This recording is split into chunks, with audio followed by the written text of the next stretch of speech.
This is what you call one for the road. Man, I can't. The game for IG. Who leads the way? I believe it should be Zoe. They're gonna cut for the shorter path. They storm up the river. Patience from Zoe. Waiting in the wings. Navi's about to be caught. Oh, there's the sleep. The surge. He catches everyone. Oh, this could be a total disaster. Vacuum in. Ravage on everyone. The black hole as well. Light of heaven turns it around. Ravage as well. Stolen by Denny. Are you kidding me? They turn it around. 4 heroes dead. 5 heroes dead. Chuan trying to survive. Chuan's gonna go down. Puppy talked about the Naga counter. It's Light of Heaven with his BKB. They turn it around. I don't even know how they're gonna do it. Standing ovation from the crowd. The last tower will be going down. Start to fight with that global and just try to blow up and get on top of that Zeus right away. Get into that backline. I mean, the Rubik and the Zeus are really starting to be quite an issue for them.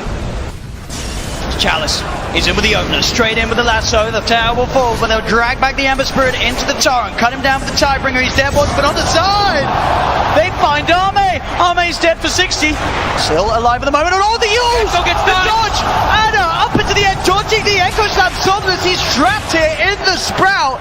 OG, they'll slowly punch down the Kuka. The Stolen Vision, Jerax sets up onto FY. OG. So this PL will continue just to BT split push this game out, get more and more money. And that, for me, is still the biggest problem for Evil Geniuses. Where do you go with this? Fear needs to have that damage-dealing item. But in order to do so, he's got to drop either his TP scroll or sell the Ring of Aquila. And Samel, blink, Dragon Tail stun. Garda's going to be here with the hookshot as well. They're going to fight Samel. The Cogs Burn bought them a little bit of extra time. And with Samel down and no buyback, Roshan is a very, very juicy target here for CDEC. Yeah, EG are going to know they're going for it though. First of all, it would be pretty obvious from the lane situation, but they also have a good ward around the river area to see. But CDEC are moving in there now. I don't think EG are interested in contesting this 4-on-5, but maybe they can delay it long enough for it to be a 5-on-5 if they Ice Blast and Fissure properly. There is no hook shot. They're all together. PPD, here comes the Ice Blast, ready for the dodge! In from Universe! It's a disaster! CDEC! They're gonna get wiped from the face of the earth, apart from aggressive. He'll jump out, but the wombo combo perfectly hits from Evil Geniuses, and now they will take Roshan. Samel is back, they'll get the egg into the Immortal. OG right behind Arme, gets a jump, finds the Pugner. Vision will not find a stun. Pugner with no buyback. OG, they were really playing with fire. They hexed out the Terrorblade. Spectral Haunt looking for the frontline attack, but that's why Somnus goes into the backline. The BKB, they're into the backline. Shaker, he's bouncing around. Hawk shot, she stuns on the way through. ES is gone, no buybacks available. Have LGD done it? They're holding Anna, hold him in place. Chalice will find the damage, F5 will die for it. No, really? Anna is actually running away, but it won't stop Arme from blinking up, looking for the tier 3 tower. 2 players left alive for OG. They're the big ones, however. Thompson and Anna on the defense duty. Fortification. It's delayed as much as they possibly can. And now the jump out. Hex, the boy in the bubble. Thompson able to be protected once again. Chalice very, very low on mana. They have a lot, but Arme, he'll change the life with Anna. Thompson needs to be pushed away. Able to do so. FY jumps onto the illusion only, so the hookshot won't be able to connect. But Anna, he needs to retreat. There's so much damage. Anna down. Buyback is available.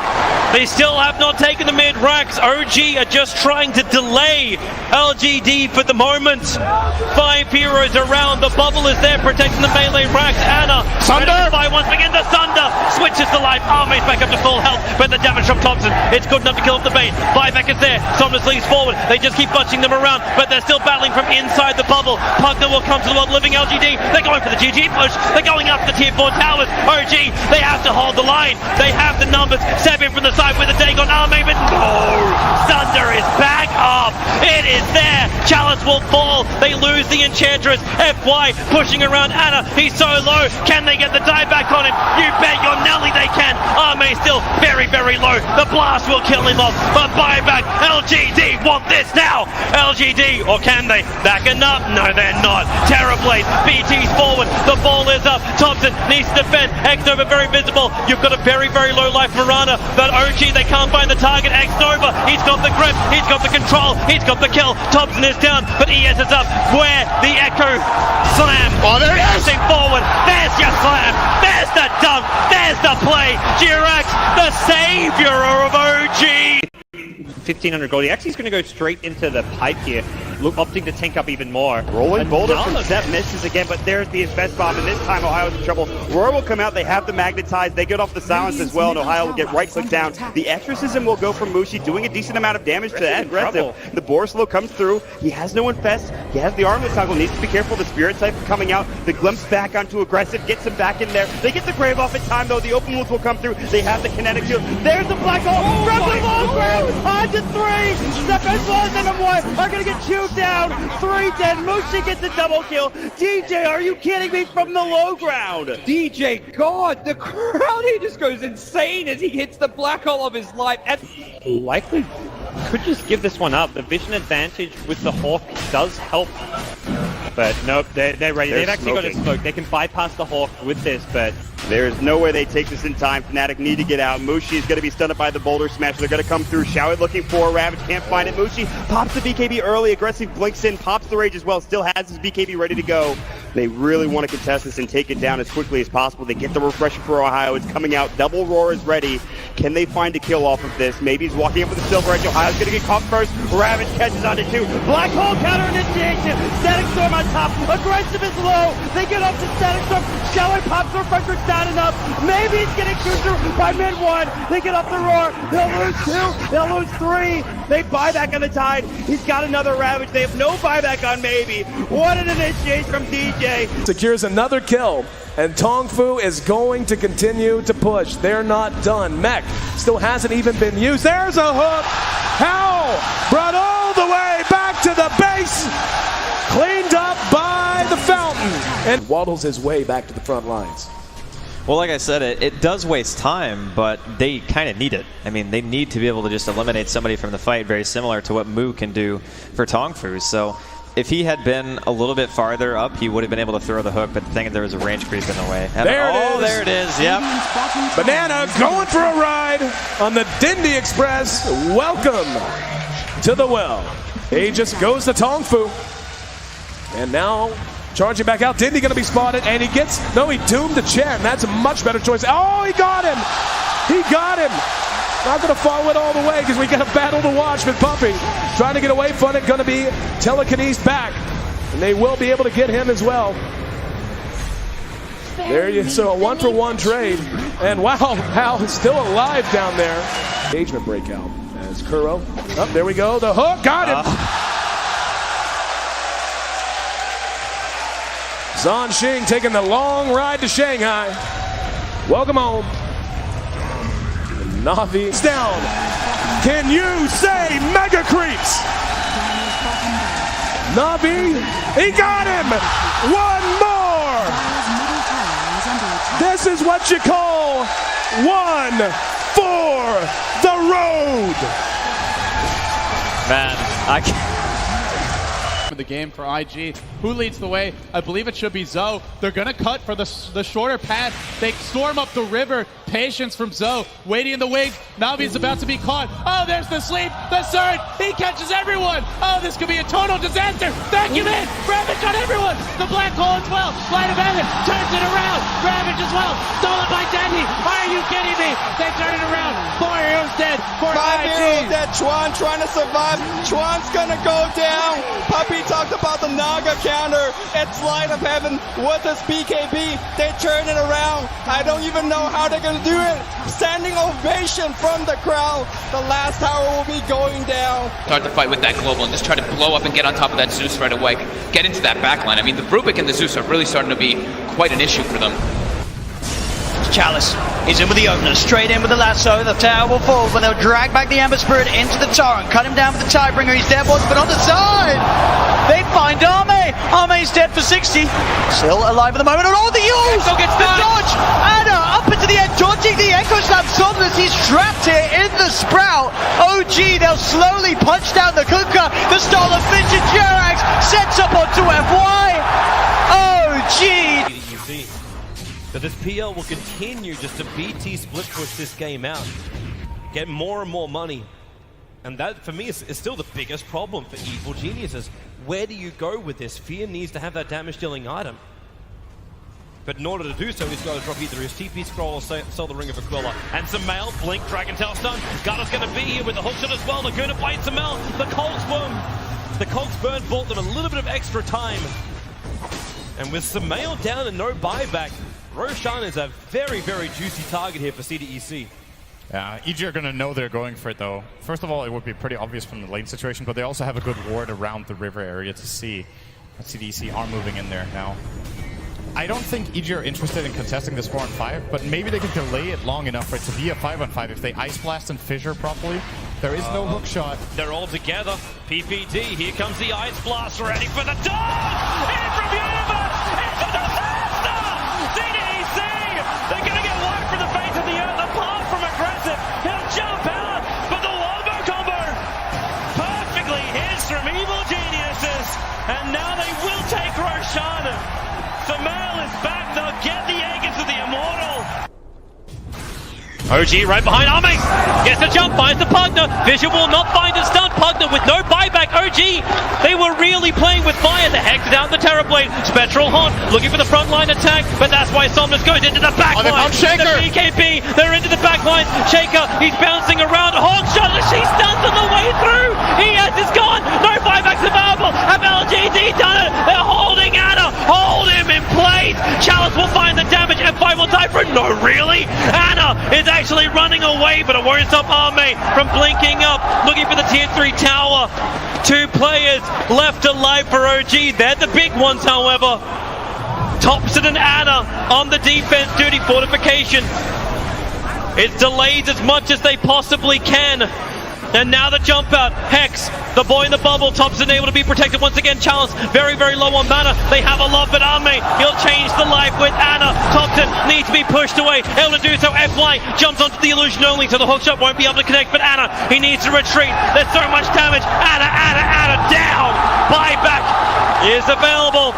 They still have not taken the mid racks. OG are just trying to delay LGD for the moment. 5 heroes around. The bubble is there protecting the melee racks. Anna, Sunder by once again. The Sunder switches to life. Arme's back up to full health, but the damage from Thompson, it's good enough to kill off the bait. Buyback is there. Somnus leads forward. They just keep bunching them around, but they're still battling from inside the bubble. Pugner will come to the world living LGD. They're going for the GG push. They're going up the tier 4 towers. OG, they have to hold the line. They have the numbers. 7 from the side with a Dagon Arme, but no!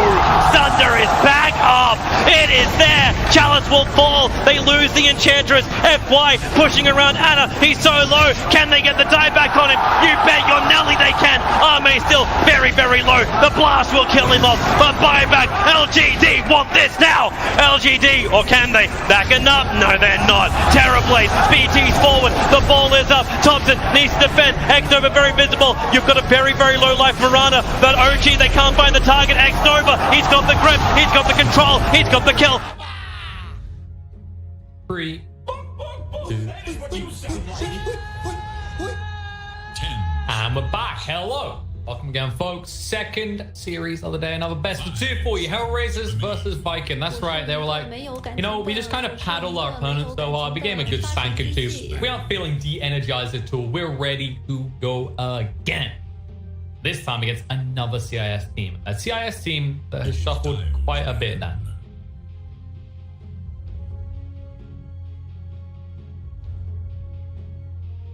That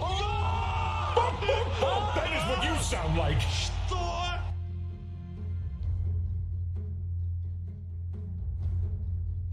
10 seconds remain. Radiant's turn to ban.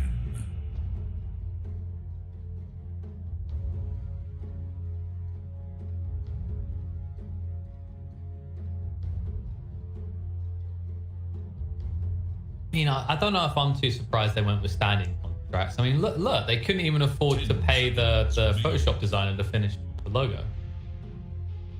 5 seconds. Is that what we're calling it?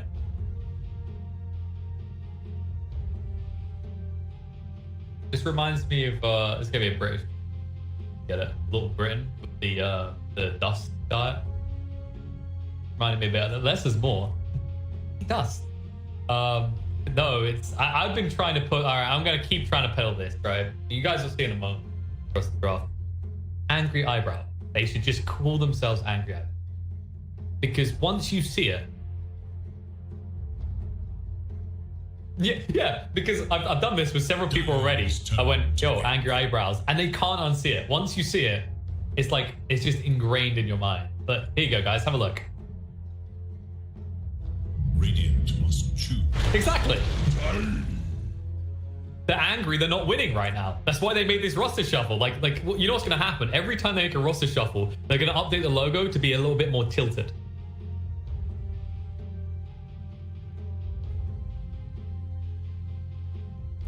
Seconds. Parallel lines. 5 and then that oh no, 3. remember EG's kind of branding approach, right? They're gonna have a whole document explaining why. We decided to move to the parallel lines because it kind of represented our state of mind where we're equally close to victory as we are to defeat. Earth Spirit. Did that sound pretentious enough? Turn to pick. Good. Would it be pretentious of me to say all we're going to see is... Or actually, it wouldn't be pretentious. It would be premature of me to say all we're going to see from Viking today is Io. Horn of Magnus.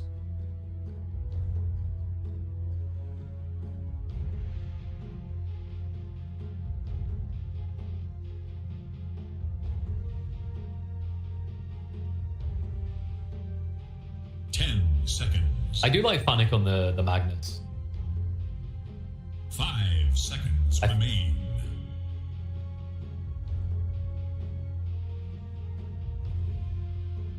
It is Radiant's ban. It's kind of interesting, actually.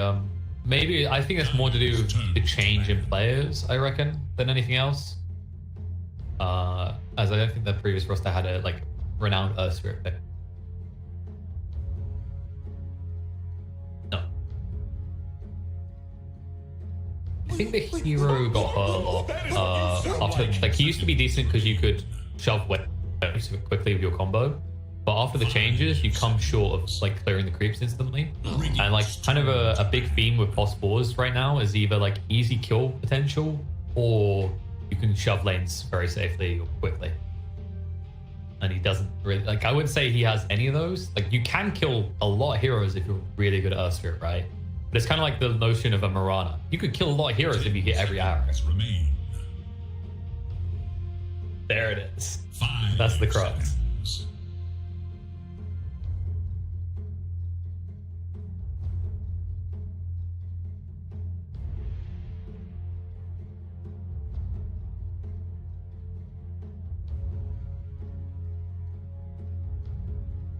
Maybe they have something in mind how to deal with the Juggernaut. I think Juggernaut is kind of one of the faster carries, but can be outgunned by quite a few dominant carries right now. Dire's turn to ban. Yeah, the Clockwork is out, the Phoenix is out as well, so we won't see this double sustain strat. Because there's only an IO, I doubt Hellraisers will feel the need to go for an AA like we saw previous team attempt against Viking. But what I'm kind of curious to see, which won't even become obvious in the next phase because they do have fun pick on Hellraisers, is whether this mag will be free, as I believe Kasani plays quite a lot of.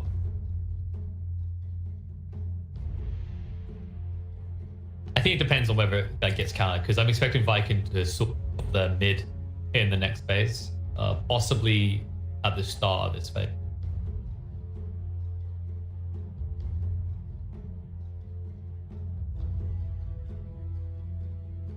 Oh no, I'm talking on the Viking side.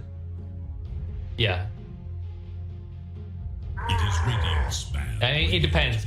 You may have been on something there, because I was thinking about as you said it. It's there's an interesting thing we already highlighted previously with Viking, where Shad usually becomes the priority win condition sort of thing, and then boom, He isn't thrown under the bus per se, but they kind of just slot him in with what they're missing. So you could be right. We could very easily see Chad's hero. 5 seconds. Tick them all off. Nope. Underlord's just really good against Aya, because you almost always root 2 heroes. And it's percentage based. You're like, oh, what's that? Root. Yep. I don't know. I'm just like the Underlord go, ooh, yeah. It's just Underlord's a really good hero right now as well. It's just your atypical aura buyer. Also, the weakness the hero used to be like first few levels, you bully him out of lane. Kind of feels like that's not necessarily the case anymore. He's a lot more brawly than he used to be. Okay, so do get it. I mean, you know, it's the double wham combo from your supports, right?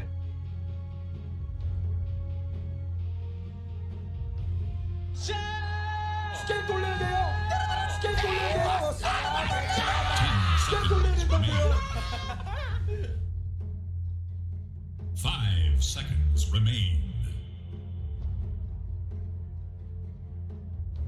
No, I mean, like, it was always there as a potential. I just wasn't sure they'd prioritize it here. I thought maybe if they were going to do it, then Hellraisers would have done. Is left it as the 4th pick after they see what Viking's going to do. Because I don't think there's any situation in which AA is going to be picked up by Viking. They've already got an eye on a Tiny. Not really much wiggle room.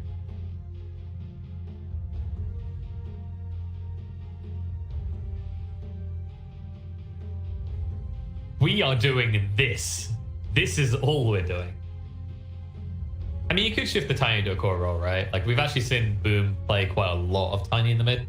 So that is still up in the air. And they don't have final pick either. Radiant's turn to pick. Queen of Pain. But wait, what if it's a 4-quad?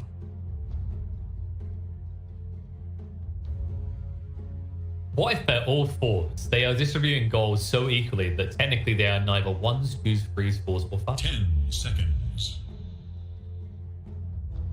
Bam. 5. And we've seen them beat competitive teams.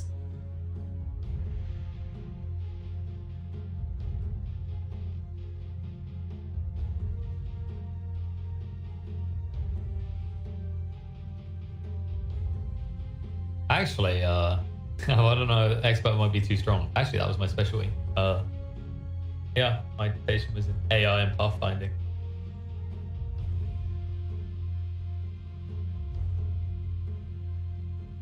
So your argument is like, could they have went and like made money off it in a competitive team, right? And yes, if Valve changed their rules, technically botting is not allowed, right? So that's the issue. What would have been interesting to me is like, you know how BTS, they've got the whole bot TI, right? What if you got to a stage where you had several different AI companies create their own AI, and like Valve had have another tournament, right, where you just fund that. So like, you just put a $5 million prize pool in there, and it's like exposure for all the AI orgs. Also, it's the prestige of your AI being better than everyone else. It would, because the AI plays against itself as its own system, right? What happens when you introduce a different system that's weighed in differently by different programs? Priorities are going to be different.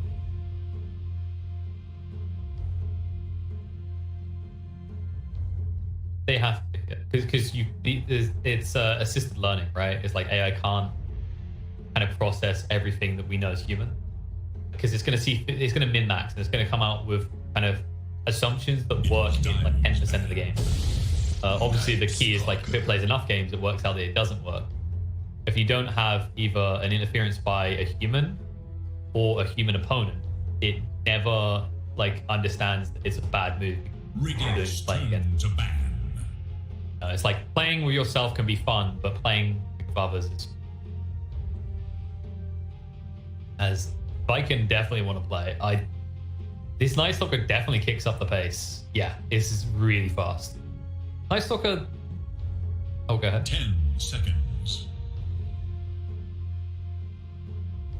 5 seconds. It is Diamond's man. You really love that joke.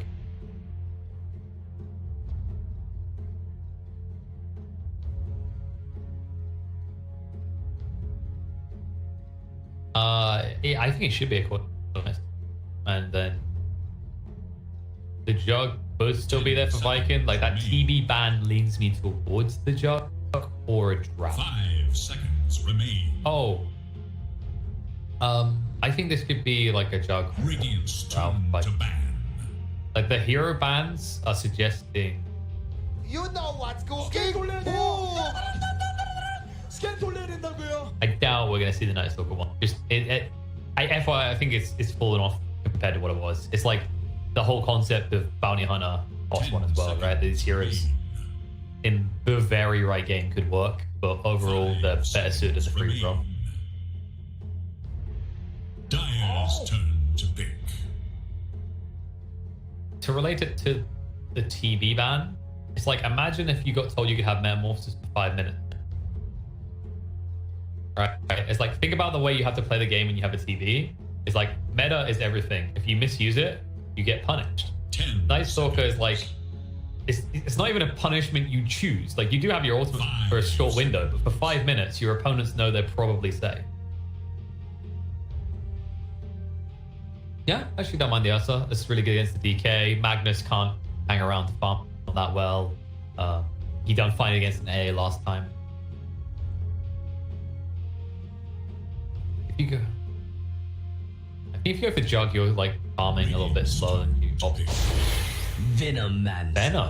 Okay, so you might be right about the Night Stalker then. Yeah, because this should be a Venom free. Alright, good call on that.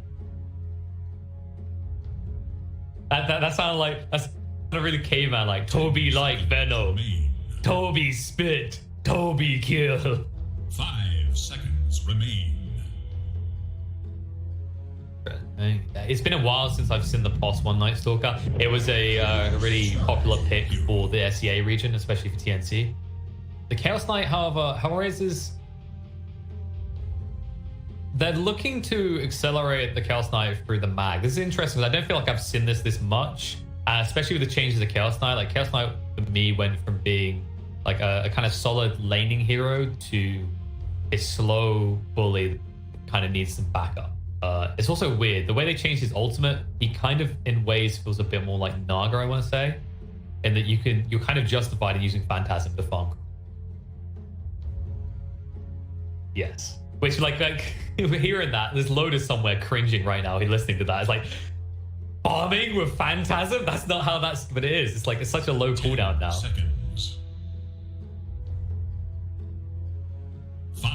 seconds.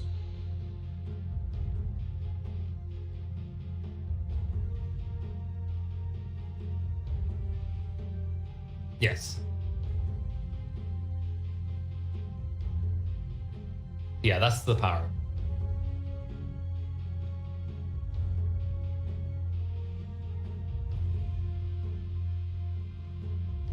Hey.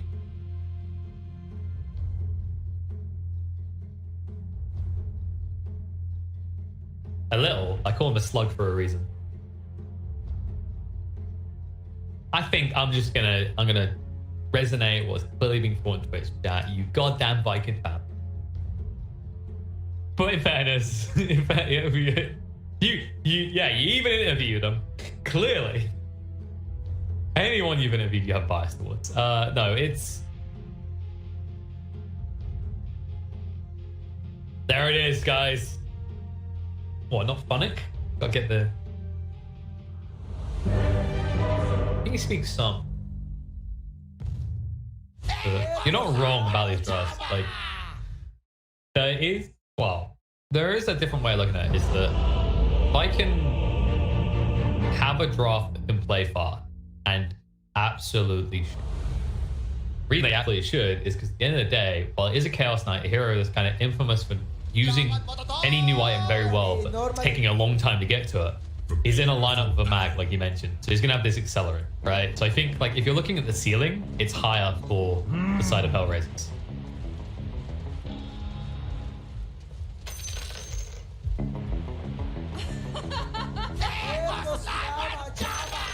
Yes. Also, that Ags is really deceptive. Like, Night Stalker Ags has always been about farming. It's such a dumb one to look at. You're like, how is this about farming? And you just watch him make an entire creep wave disappear. Like, that would be it. But yeah, it definitely can be potent. I think there's kind of a risk that Duraccio can kind of snowball in this bot lane though, because while you do have Gale, Reality Rift and a stun and a Venomancer is dead because you have the AA as well. But this combo feels dirty. Like if he gets the long stun, you're dead every time.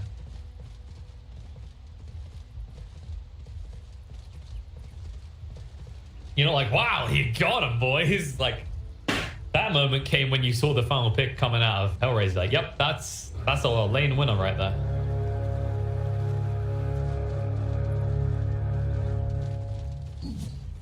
Radiant versus Dire. It all comes down to this.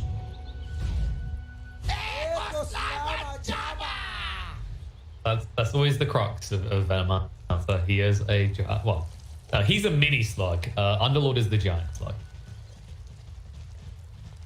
He's somehow like if you put on the cosmetic that was created by Sunspan and Cinema people, you will see that he looks like a giant slug. Armored slug, but slug nonetheless. It's like if an armadillo and a slug mated and had a kid. He is, but he moves around like a slug. Snakes, they can be quick. Does he look quick? He looks happy though. Like I feel like you could just put the jolly tune on the Venomancer just slithering around, which is kind of surprising considering like wasn't he human? I think he's human and he got turned into this, right? But he moves so jolly, you wouldn't think that he, was upset about it. Dire's top tower is in danger. I think the first two levels are correct.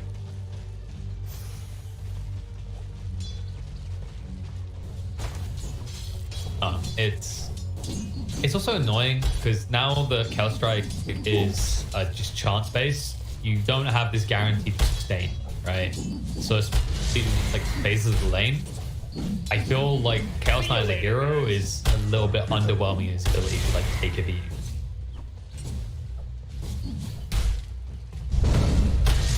And he can give flicks.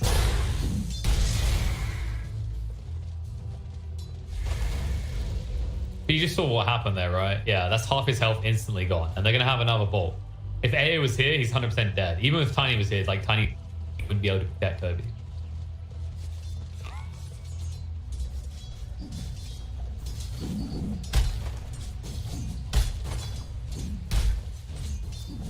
Yeah, it's not as ridiculous of a matchup as it used to be, right? Because Venomancer used to have that health regen reduction. Aramis, however, in a lot of trouble. Cold Feet is going to proc. And Duraccio actually changed his target. Yep, he's going to kill the courier. Radiant's courier has been killed.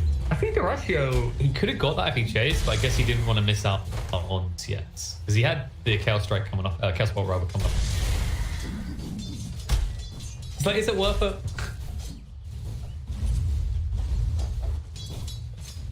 Yeah, I mean, the cast range isn't like over the top. Well, it should be a lot easier now because he has gone, I like this, gone for the 1-1-1 build. It used to be that you could actually get away with things like 1-0-2, 0-1-2. But now with this build, maybe we'll be able to get a kill because the Cold Feet will proc and Toby will go couple. How quickly they will spread. So far, Boom is getting a lot, Sunny, and they are both having the crap kicked out of them.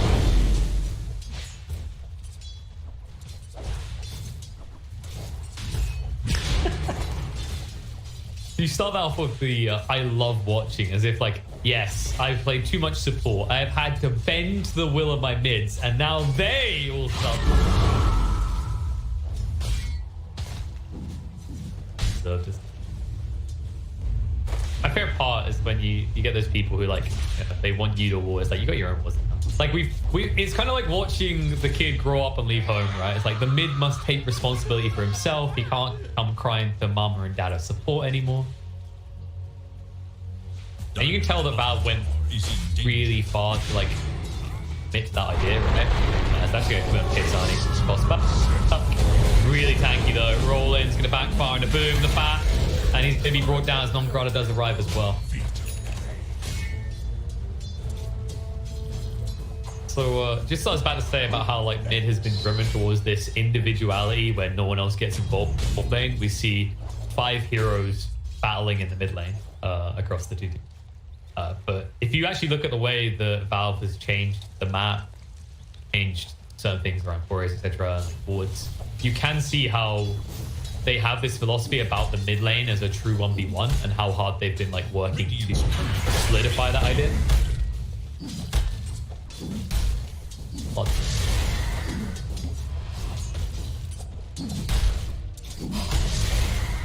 Radiant structures are fortified.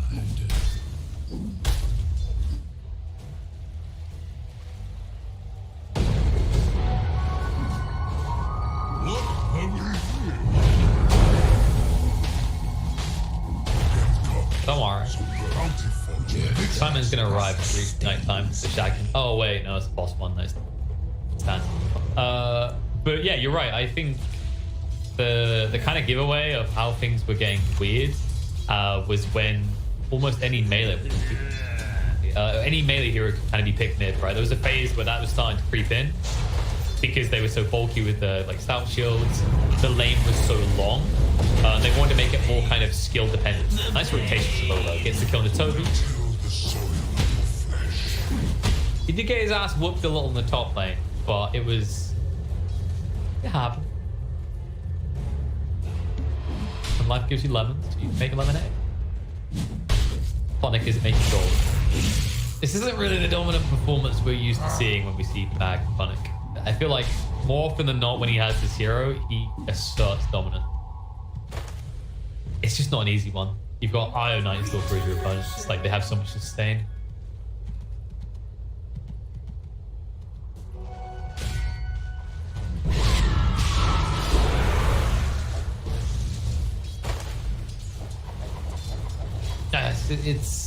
It's one of those lanes, right? Like you see quad pick, you have a DK, but like this works both ways. Neither hero should die to each other independently. However, with that roll in, Lil trying to save the day. Instead, he baits DK into dying. Aramis will be brought down with a rotation on Grata.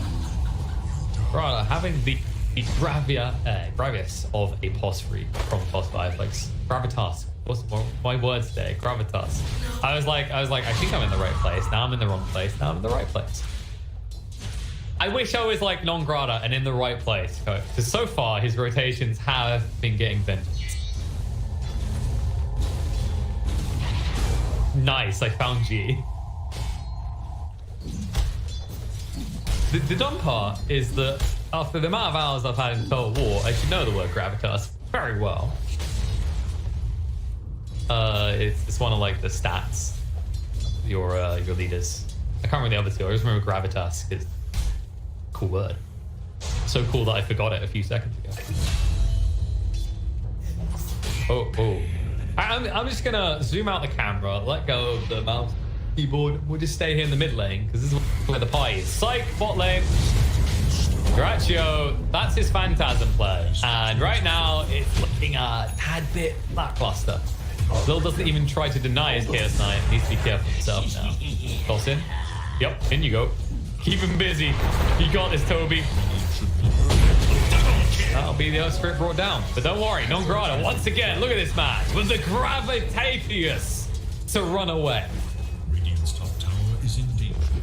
Well, the gravity might come into it soon, because there's a Clara to an arrow.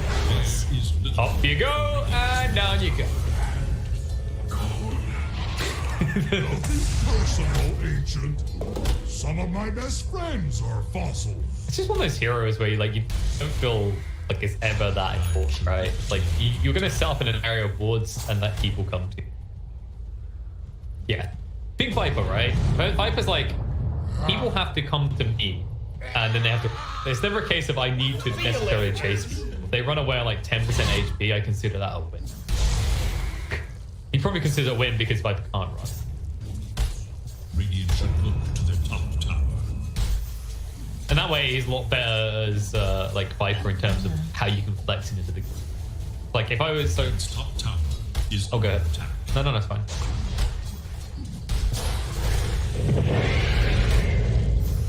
Yeah, pretty much. He's like, can you just bring over like the Bacardi and some wine? Tiny, huh? Like, look, there's a party boy here in the Chaos Knight. Let's party with it. Alka Pop, some wine. Let's go, boys. Right, she's just gone. Is under attack. He ain't surviving diddly squid. And Boo's like, is there more kills here? I believe so. Nongrata, not feeling safe. Funnick with the RP on the 2. Nongrata doesn't even have level 6. So there's no reinforcements coming out. Lil will not do enough damage. And Toby, he felt like finally leveling his ult. Doesn't matter how underwhelming it is because Boom has the follow-up damage to end the day. Oh, look at that combo. It's ticking up. It's a one-time combo. Can we stop acting? I don't know why it even comes up for one. I'm like, okay, good job. Like the Earthshaker one's at least cool, right? It's like, oh man, it's like you're playing a fighter game and all these numbers are just stacking up. But then there's just that one. It's a stun. It's another stun. It's a death. Yeah, you saw that imminent moment where it's like, 10 minutes has arrived. I must return to my slumber. What? But don't worry, guys. I have a Midas and we'll be ready in 15 minutes. Hopefully. That's just the nature of Night Stalker in a boss one, bro. Like, you're literally going, let me get a few items, then I'll do the thing that usually any other Night Stalker would do every 5 minutes. Kind of funny the way that hero's changed as well. And he used to be the absolute coolest of the game, right? You remember when he picked as a support a lot? And the amazing thing is the psychological factor that Night Stalker has on a game. Similar to what you see with Spirit Breaker now, where because you can't see it or you don't know where it is, you have to play like it's in the shadow right next to you in time. Spirit Breaker is definitely taking that role.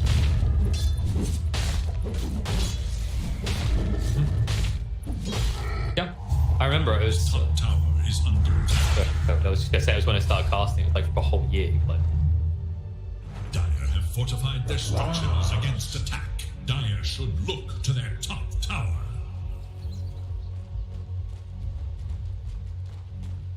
Radiant should look to their middle tower.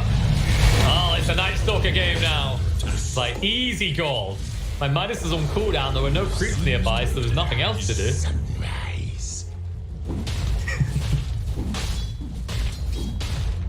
Yeah, there's just so much lockdown. If you don't get... So here's the thing. Like, the whole concept of your equivalent fear is nice. But what if I told you there are 4 heroes that can screw you over and you have to somehow silence them all? Probably easy to just build a BKB. And some of them, like, someone will go through the BKB before the RP. Be like, just imagine you're in these fights and you get stunned for 4 seconds by Chaos Knight as a Night Stalker. You're gonna die no matter what you build other than a BKB.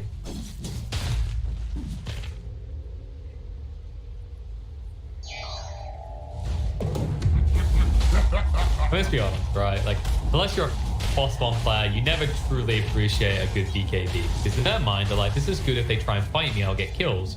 But also, if they try and kill me, I can just BKB, run away, and hit more creeps. I like to trivialize the role of the boss one sometimes.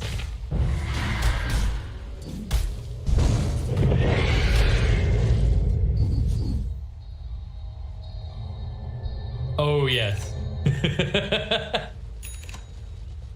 The absolute middle finger. You could. If there was some people coming, it might be advising time, but look at it as your first choice. It's like someone that builds a blink dagger to move through the jungle quicker. Like, nice. Could have just got a Yasha. You're an Agi hero. It would have been quicker. I think that was, I think that's probably what they had in mind for anti-mage when they put the blink dagger really line in. The only reason an AM could possibly be building a blink is to farm quicker.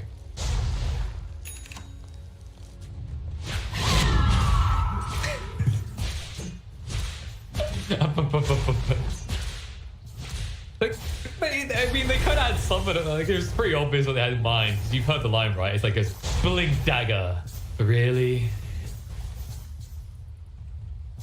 Which is still one of my favorites alongside, I think Bane's was blink dagger, and then he has like a yeah, like a rock song.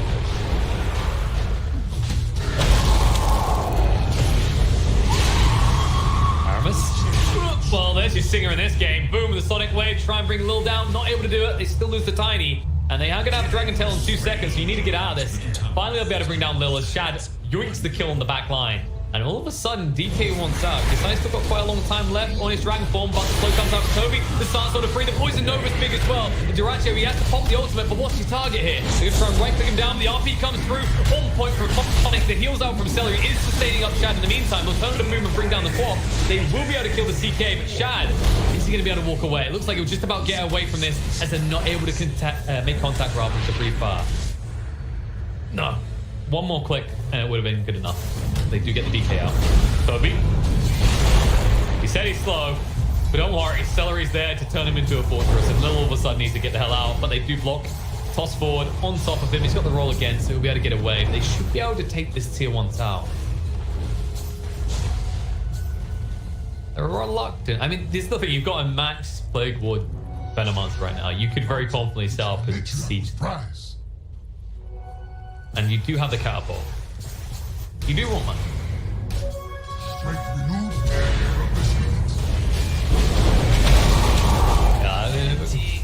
I said set up, not set up, die. But they did kind of leave him hung and dry there. There wasn't really any other objective. Yeah, it's just like he's half his land. Like, this is a wonderful neighborhood. I think I'm going to move the whole family here. Oh God, what is that coming towards me? And angry eyebrows through and through. But there's no other objective for him right now, right? Like, look on the map. Pop's taken, bot's taken. Someone has to be here. Sadly, he drew the shortest straw. As often you do when you're the last one to reach the person holding the straws, Mr. 325 movement speed hero. Oh, I do like this though. He's going Crimson Guard. Yeah. And CK's gonna tickle.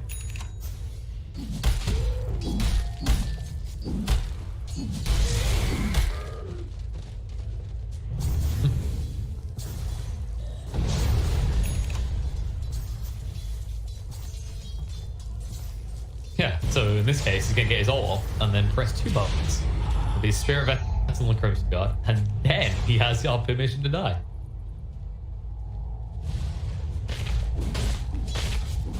It's a different way to go. Because we talked about like the farming side of things, right? Like, oh yeah, Ags is really good.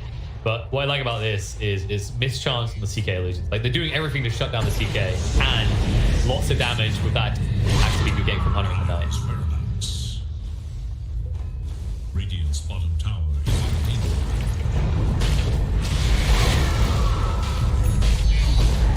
It's not looking slow for A right now. However, if Funny can get an RP off, that might be different. The Yours does stop him in his tracks, though. They will maybe find a kill on the side, though. Aris gets hit up by the stun from the DK. The roll in, be able to keep him in place and close the kill. And Toby is like, guys, it's only level 1 poison over. They're not scared right now. Will they be? He throws it out anyway. Sonic Wave, dragging Toby pretty tanky, but not tanky enough. Shad hits him with the BKB straight on top of the Chaos Knight, trying to bring him down. And the RP will be interrupted. Not a chance for Magnus as the Yules comes out from Boom again. Calm and complete. Yep, 1 point twice now. That felt awkward at the start for Viking though, right? Like, you saw that moment where they Dark Ascensioned, and instead of going directly on top of the Dragon Knight, they gave him an opportunity to blink away.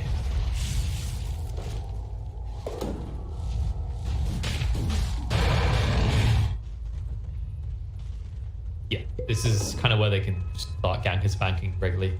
Because now they've got 2 heroes that can set up and then have a reload in, right? So now the Tiny can set up kills, the Quad can set up kills, and then you have the Night Stalker IO reload in. I think Hellraisers are going to keep it grouped even more now, which, in my opinion, like from my perspective, that's really worrying for their farm, right? Is if they had to keep shifting from side to side together and no one's able to split push, they're going to fall behind even with the Magnus and power.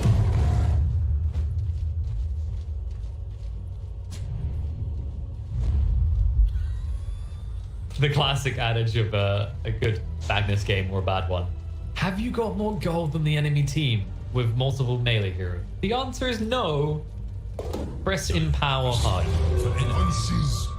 Not unscathed. Oh my.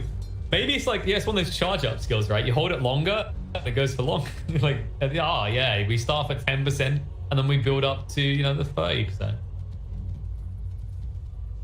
Radiant's middle tower is under attack. This is how we get them out of playing the heroes. We force them to have to actually, commit to holding that button.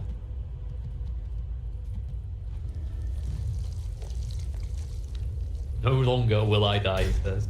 I mean, he is at that stage. He's like 1.5k HP, Essence Ring as well. He's gonna have the Vanguard in no time at all. They do need to get rid of this tier 1 tower though. Like right now, you keep seeing this move from Hellraisers, right? Top to bottom, top to bottom. And they have no way of kind of interrupting that while that tier 1 stands.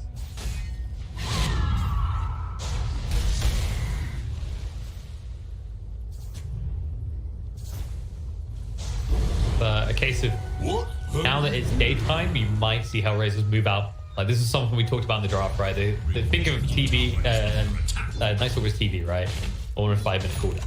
Yes, you have your ultimate, but if that gets forced in an awkward scenario like bot, all of a sudden you're surrendering the rest of the daytime to your opponents, and you have to like pull back to your side of the map hard.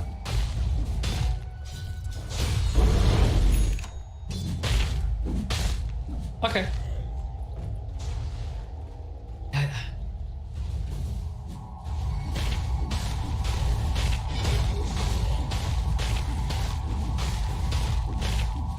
I guess his thought process was like he wasn't getting the radiance quick enough, right? So like it's gonna come in too late, and also judging by that last fight, they're not taking the CK illusion seriously. Like they've identified that the damage from Kobe is probably enough, whereas Heaven's Halberd is God.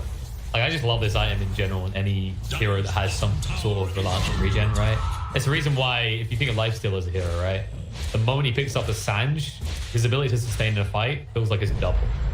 Dire's bottom tower is under attack. Radiant's That's the big one. tower is under attack. Yeah, he's got his mech. He's going probably a Glimmer Cape, I think, next. Yeah. Alright, Aramis. Get some of the blink. That's a good one as well. Like, it doesn't look like a high priority kill, but it gets in the tier 1 tower, which is the most important thing. Radiant's middle tower is no more. Yeah, now, like, if it seems so trivial to point out, but like this was safety for Hellraisers, right? There's a little bubble here, but now that you draw the line back here, think about how many camps get removed. Or like maybe we'll give him this piece. But this, you draw it back, you're losing like half the camps you felt safe farming.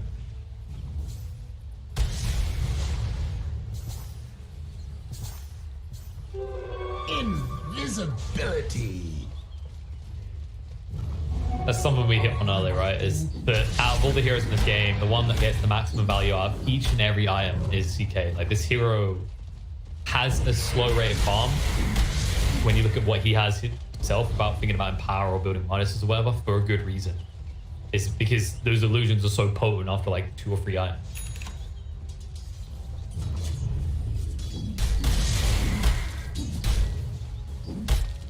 He's an item connoisseur. Yeah.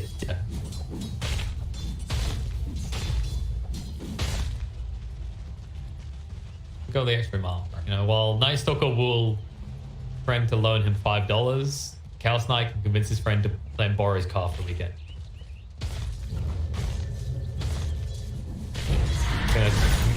He's decided the car wasn't enough. He wants the $5. And oh, nice reload out. They did force Phantasm, so the bigger one's definitely like Phantasm, but again, this isn't as bad as it used to be. It's a 75-second cooldown compared to like what it used to be, which I think was 120 seconds. I think 120. You know, the big players, you say, "Funny, follow my illusion," just have them empower them. I think I've seen some. I was thinking when they made the changes to this hero and Phantasm, I was expecting maybe to see Octarine type builds. I think I have seen a few pros experimenting with it. Because like the whole concept really is you convert yourself into a Naga Siren, and then you just completely control the entire map. No, because like obviously she has the passive built in, but it's, you say that it's like a 70-second cooldown, right? But like Naga's is fairly long as well, and the difference is like your illusions do a lot more in a fight. So it's that whole concept. I wouldn't be surprised actually if he takes the Phantasm duration at this game. The piercing spell immunity is good. Sure, but you're dragging yourself into a silence, right? Whereas 8 more seconds. Ooh. Aramis a little bit off the mark. That was the smoke play. This is all about getting control of Roche right now. They want to pick off so they can go take Roshan as nighttime arrives. And if they find the CK, yep, I'll cruise on by.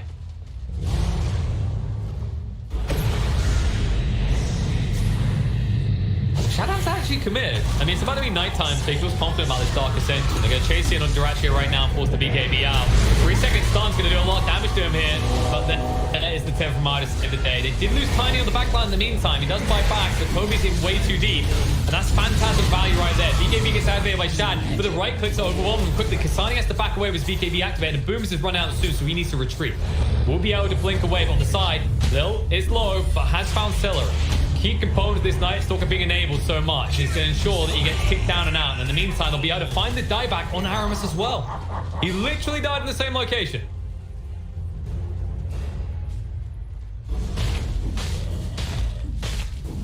No.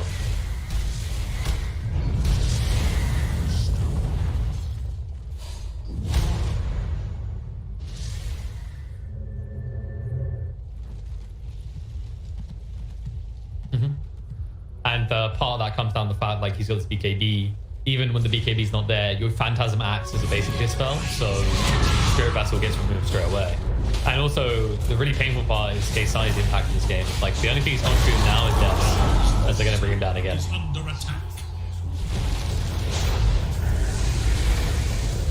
Yeah, so like, the thing I was trying to highlight on that is that it's all on CK. So if CK isn't carrying his fight, which we'll be able to do again with Phantasm back off cooldown, then you're in trouble. But when he's like this, easy pick on a Toby, chase forward for more. Shad should be able to get away though. BKB in out. But this is the difference, right? Like CK of old versus new cooldown CK. Like think about this whole process of what just happened if that was still 125-second cooldown. Dive's top tower is under attack. Radiant's bottom tower is under attack.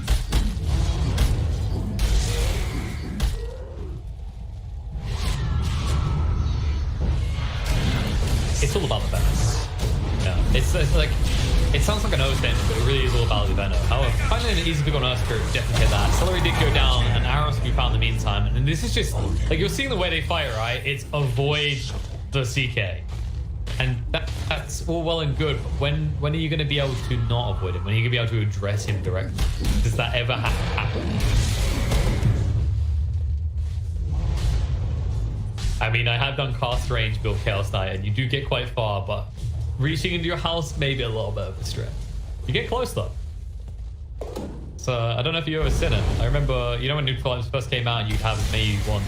I would take all the cast range ones on the Chaos Knight, and you just drag them from downtown. It's like a pudge with a hook. Yeah, like, you know when a pudge hooks you, it's like, the first phase of the game, damn, he got me. But afterwards, you're like, oh, it's just a pudge hook.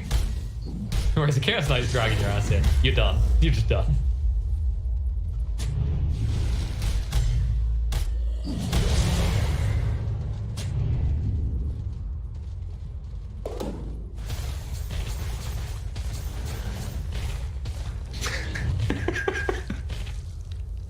Haha, they won't click me now. Haha, they can't click me now. Please don't click. Scanning for enemies. Yeah. He ran out of slots. And of course he did pick up the Craggy Co. I feel like Craggy Co is quite often an underrated item in this tier 3. Like, players appreciate it, right? But you know, as a spectator, we've all been there. We sit there and go, really? What's that doing for you? And then you think about the damage mitigation. It's just a lot of heroes that... I mean, for all we know, there could be a zip on the side. Radiant's top tower is under attack. Oh, how are you defining Echo? Like, I don't... Well, it has some means of doing it up. But then, exactly. So it would be craggy.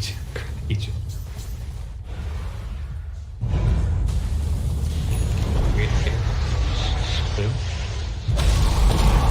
And he's trying to bait something here. He has BKB, and he wasn't quick on the click, and instead he's gonna go down. I mean, he's actually been saved by Celery, but he's just taking so much now. The Toby's gonna come in. Viking comes straight forward on top of the Earthquake to control him up. They lose Celery, and Toby, he's in deep. That's got the Ghost Set to protect him as he gets hit by a 4-second stun, but now the Phantasm is gonna drag him in. Avalanche from Aramis to try and save the day for the BKB to drag him across and bring Toby down. Two exchange. Chad's running out of time though. He's like, I don't know where to go. I didn't put a blink dagger. That's not what +1 Night Stalkers do, my friend. And instead, you're going to come out in the daytime. You need to BKB and run away. But you don't have a TP, so this is going to be very difficult. Slowly but surely, it looks like Shad is going to his grave. Holds me. And the Satanic. He's like, let's not figure out that detail, because it was a cute idea from Viking. Like, you saw they done there, right? Like, Boom is bait the entire team. Force all the attention on him so they can have the second round in their favor.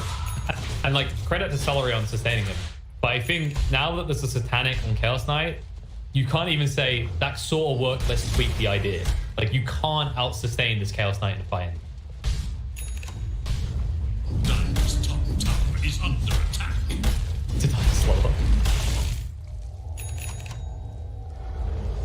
Dire's top tower is no more.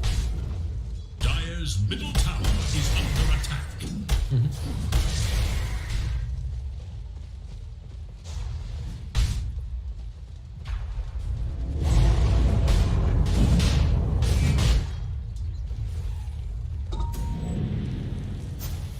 I mean, even then, it's going to be hard. Is under attack. It's also the case, like, look at Venomance. He only just got level 18. It's a noticeable increase in damage on the Poison Nova. Like, my kind of meaningful point has always been, why even level 1 Poison Nova? It's really underwhelming, right? Level 2, you kind of have that power spike, but the hero of Venomance is meant to just be able to sit in a lane and like farm and get XP quickly to get to that third level. It's similar to what I was saying around like the Voiceker idea, right? Like between 8 and 12 feels a little full, but for like the Venomancer, if you're not slowly pushing lanes, the hero feels awkward all the way to 12.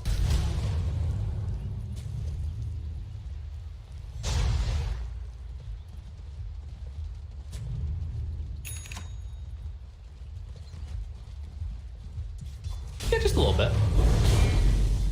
And oh, they're gonna actually go. Dark Ascension, chase in. Avalanche, toss, Drea, where the non-grana starts up, so can't even throw an Ice Blast and bring him down. BKB's get activated, Sonic Wave pushing away, but Duraccio refused to leave. Aramis will die, Kisani's already in deep. Boom has to blink away. They did use the Poison Nova, but now they need to somehow buy a lot of time. But the RP comes out, connects on the truth, to Dragon on the Shad as well. They're trying to heal him up right now, but Celery's already on a Night Stalker trying to fly away. He'll try and take Phonic with him, but he knows he's going to his grave. Bring down another hero, and with that, they're still able to push. I mean, all that matters, the only box you have to tick is Duraccio alive? And yes, he most definitely is. Toby, however, will not be long for this world.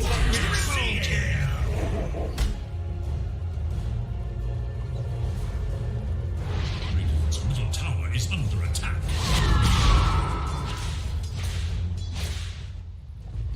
They're kind of sitting there hoping for it, right? Like, so the thing I'll give them credit for is instead of just GG tapping out, like each of these fights, you've seen them try a different approach.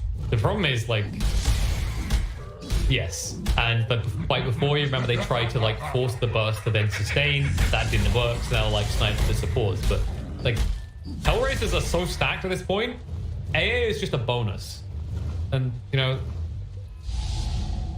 No, he could 1v5 right now. He's Optimus Prime in Transformers 2.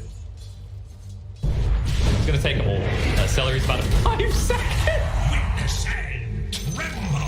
That's when you just let go of the keyboard and mouse. You know you're done. One can only marvel at the spectacle.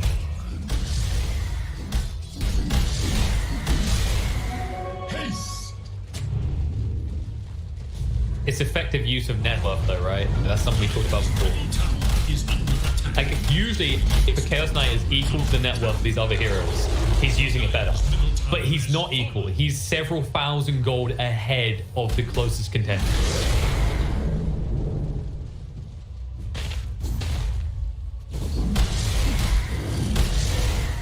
Radiant's top tower is under attack.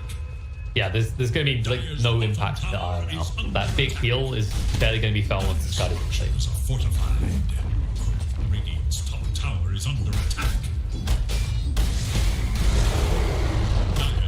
I mean, it's interesting as well, right? Because cryo freezing could theoretically be good for your health if you're ill. But why are we saying instantly? Like, are we just saying that whoever's been cryo frozen will never be able to wake up again and they're actually dead?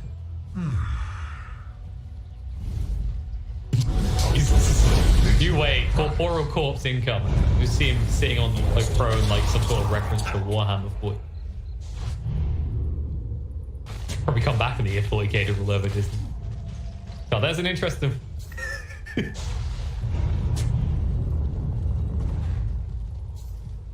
Yeah, he'll become the Space Marines. Like, you know when you see those, there's like some movies that do it, right? There's like a reference like in the 31st century or something, or the 40th century. And McDonald's has their own private military or something. Monster Energy now owns a country. There you go. That's the kind of stuff that would happen. So Walt's gonna come back. It's like, why does Disney own Scotland?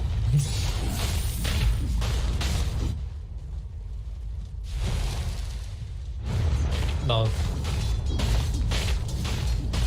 The question is, were they cheap?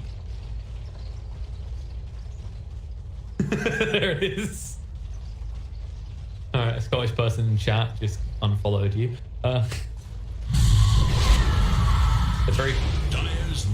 They're very good at hiring American people to yell freedom. Do bad stuff like that. Sorry, Mel. Also, a big sorry to the Viking base. I've been ignoring the fact that you're dying. Mainly because it's too gruesome to look at. Like, this feels like one of those games. We've had them. We stand there, like, they just dive tier 4s, or even found. Doesn't need it. Now he needs it. So thus the reveal, but he didn't hit him. They are getting a trade bot though. Like, they went in with Shad, so yep, they're noticing it now, but it's too late. Actually, TV got cancelled. Kisai tried to get away, but Aramis interrupted it right now. They need to reload across, but they didn't. They left Shad behind. Hello? I don't think the Night Stalk is meant to be here. Durantio's gone in. He's still going to fight right now. Boom throws out the Sonic Wave, but they'll jump right on top and right-click him down. He's able to blink away just in time. Shad has finally arrived, managed to get back to base. He's the Dark Ascension trying to chase in. Yeah, but here's the problem. There's a disarm on disarm right now. Chaos Knight is going to make him pay for it. Shad being brought low. Ice Blast off the monster. Hillary does save the day. Now turn around to Lil. He tries to roll down. Does make it down to the low ground. Force path to get Durantio out and away. Kisai is being ignored through this all. This thunder turn around. On the boom. Avalanche buys time. Aramis ensuring the Corpse get on the front. And they kill off the CK. They bring him down. They turn on the AA as well. And that buyback from Lil is feeling all but worthless right now. As they'll chase in. Maybe look to finish off Kaysani, but they have no way of stopping his TP out. They will, however, be able to find Phonic. And what a punch.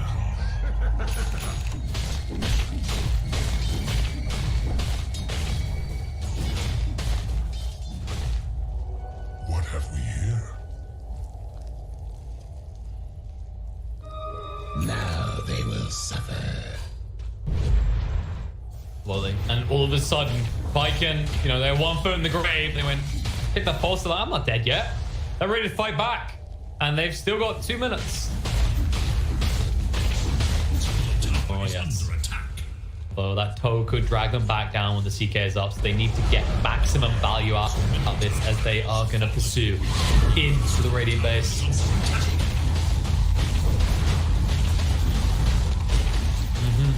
Plenty of time remaining. You'll even have that Dark Ascension when the CK is back up. Not that you're likely to need it. The repair kit did diddly squat to stop this push. Slow it down minutely. Kaysani forced off the way. He will turn into the dragon. Try and deal with Shad a little bit, but he's still got down tanky. Roll in. Lil has committed, and he will die for it. Activate the BKB without hesitation on both of the cores. Sonic Wave to ensure that there's no Earthstroke for 90 seconds. That is going to be his dieback. Shad needs to get out clean now. Disarm onto the Magnus. He does have the RP. The disarm comes out to Shad, but there's a relocate back to Fate. And they will get everyone out clean. Ratio right now has to be praying that Roche will spawn almost instantaneous so that they can get themselves back into this.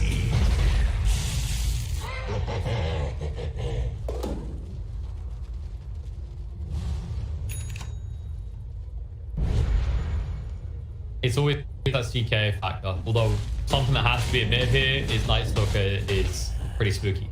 Like, he's about to hit 25. You might even see him go for the 100 in the night attack speed. He's got his AC, and he has got a leveler in his backpack, right? So, with the increased attack speed in a fight, yes. And that's the point where this CK does have to be scared, because then you could burst him down to half HP or less before you can respond. Because you have a lockdown. We saw, especially from Aramis in the fight near their base, how effectively he can prevent even using items. Wait.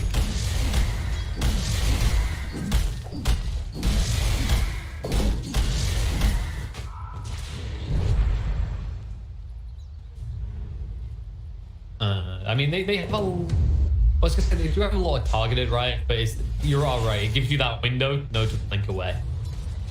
Feels like there's a lot of pressure now on it to do something good. And dying is not that. They'll reload in. There's the RP. They say, who's dying? Not me. Trying to bring the IO down, and they will be able to kill him off. The Dark Infection does allow Shad to run away. Doom's own BKB will also allow him to escape. Or will it? Roll through. Lil on the mark. Does find him. Pops the Lincoln. He wants to buy some time, but when he comes down, he's in trouble. The Dragon's Tail on the follow-up stun will ensure the death of the Post-2 from Viking. Radiant's courier has been killed. That is the consolation prize. Shad's like, well, I'll just kill your courier. Now, no. But they can push in. And it's up in 10 seconds. Boom is gone for 80. Now, I haven't got a degree in mathematics, but that does sound like a pretty big window to take down Roshan, as they're about to find out his Phonics in there.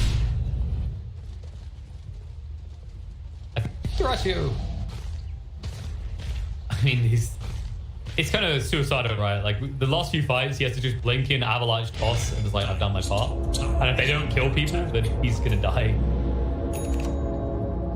But yeah, not something we often see picked up on a hero that's kind of renowned for being one of the harder targets to kill. Especially when Toby doesn't have one. Then again, if he presses his buttons, he's done his part, right?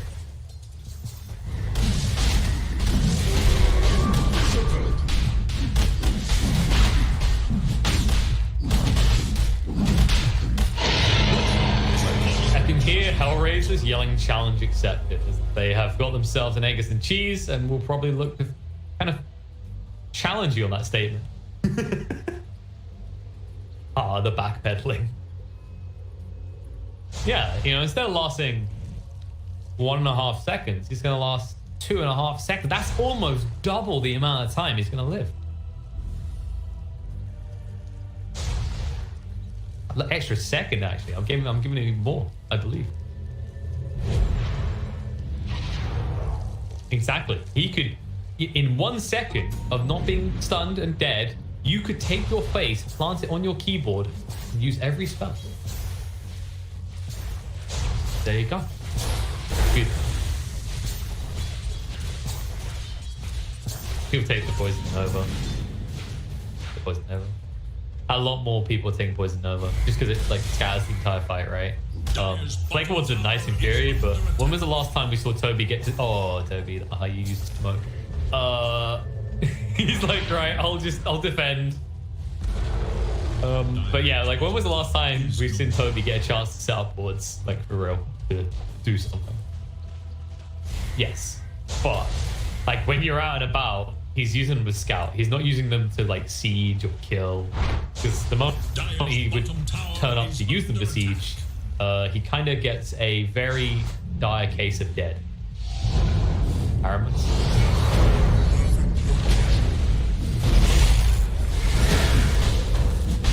We're too busy talking about Celery 9. That has been happening a lot. You are right, we mentioned it before. that this is a very powerful talent, especially against the CK illusions. And CK, because he didn't take the piercing spell immunity, he did go for the Phantasm in the end, he doesn't have the means to the burst. Aramis, however, is a different matter. Boom is trying to save the day. He will scare away Duraccio, but not for very long because of that Satanic. Tiny, looking very tiny right now as he is burnt out, killed off. Nope, that's still on cooldown. 100 seconds dead. They know this, and you're going to see Shad's doing the only thing they can do right now, which is trying to cut the wave. They are coming. He might get caught. He needs to be KB. If he tries to TP you out. Oh no. No. Are they gonna get it? Okay. Interesting that Lil didn't commit another remnant there. I guess they like weren't confident they had narrowed down where he was.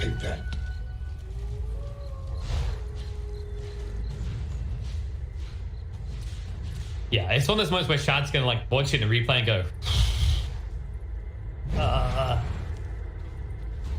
that was almost the game, lads. I mean, he'd have buyback, but like the moment you get forced into that buyback, yeah, you're just done. Because right now, like you're not in there with dish damage control. We've already highlighted that no one else is fighting first. Aramis. Ooh. I think they have to, right? Because the problem is that you can't harken on it. Speaking of that, Magnus, he just found Boom. Linkers gets popped, moving in on the Queen of Pain, and he is just gone. Shad also arrives, but they're going to roll in. They'll stay on top of him and try and force that BKB out. But there's Celery to save the day again. And we also know how the day saving ends afterwards. Few moments. Not before Toby gets killed. He says, I pressed my buttons. I done my part. Reload. Back across. I mean, it's a ballsy play from Celery. It's what helps Toby for the moment.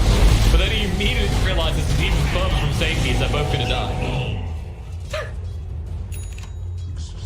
I mean, that was like a Brady player, right? I think even we for a moment went, wait, where did the Venom go? It was like Celery? But they don't want to use it. Moving in, Avalanche control, Sonic Wave, Duraccio, BKBs, and chases in, no Phantasm for 40 seconds. Shad being forced away by the overall right pick though. Kasani is ready for some stuns, but there's Dark Attention again. It came up cooldown. They'll jump straight on top of the Dragon Knight and burst him down. And Duraccio now in a world of trouble. No Phantasm for 30. This is enough time to potentially burst him down twice, but they need to be quick. The 5 seconds stun means they're going to get turned around on here. The buybacks do come out on the side of Hellraisers. They look to re-engage. They are finally taking him down. They finally have a Spirit Vessel charge to work with, but Duraccio is sustaining through it all. He refuses to give over one life, let alone two. They do break the Lincolns, so Pop needs to be a little bit careful, but not two. There is a Magnus, no RPs, now coming off cooldown. If they bait them in, this could be big. Duraccio, he wants them to kill him, but they're ignoring it the whole time. He's going to start to heal up now and force him on top of them. But now Phonic's nowhere nearby. There it is, BKB, RP straight in on top of them. And now they can't do anything. They've lost the Chaos Stand. They're going to try and burst through him. The buyback's going to come out. Now they'll have the forces to bring down the side of Viking. Buyback comes out with the Night Stalker. They're killing them off one by one and chasing in. And Duraccio with the Silver Ridge chasing forward, looking for the next target. Not able to find it. Just finds the illusion. But now you can close out the game. There is no Venom for 110 seconds. You do commit a big buyback, but it's on a CK that took forever and a day to die last time. They want the Aegis to expire.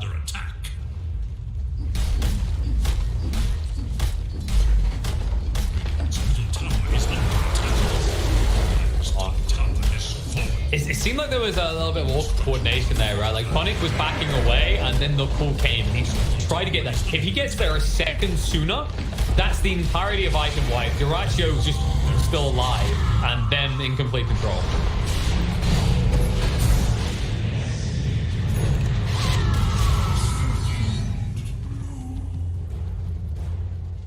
Yes.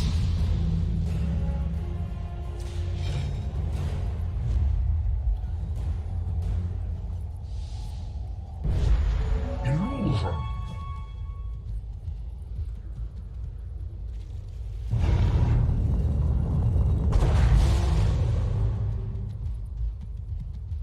It's usually the discombobulation effect. They are a little bit split at times. But when they're together, anything is possible. They can actually just be in sync on these timings, which they'll have an opportunity again in 30 seconds. You can already see that Kasani has moved towards bot, so they're looking to close out this game before the next Roche is on the menu.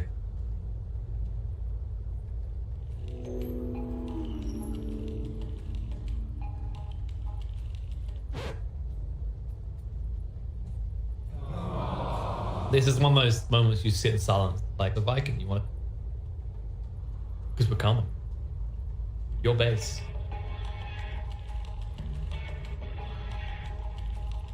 I wish we had more talking notes.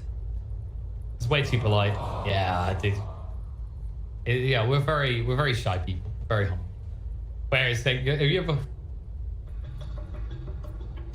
I reckon they could. I think Celery would surprise.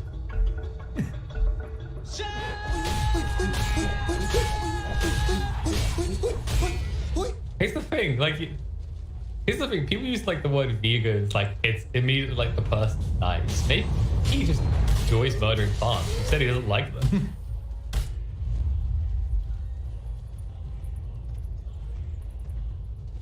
There you go. Like he spells it incorrectly as an insult to Celery. They will never be as good as he is. Moving in. They have found the DK. Not an easy target though. Done out on the boom. Does force the BKB. But Funny with the RP straight away. Sees the opportunity. And now with the Phantasm trying to get rid of the on this stage today, they will be able to find out instead. Sonic Wave does not change that. Toby does get the Poison Nova out. They are going to tick down a little bit, but they have so much sustain here. You just need to get out. The roll through does connect on the boom. They'll pop the Lincolns and roll straight out. Little back across to a different target. Shad did go in. The BKB gets that bid. You're actually find up with his own. He'll back off for the moment because he realizes the bigger BKB being lost here is Shad. They'll look to reinitiate. Aramis does get dragged in towards the CK. A lot of time for, but no follow-up's going to be there. So instead, the Tiny is going to go down. Dead for 115 seconds without buyback.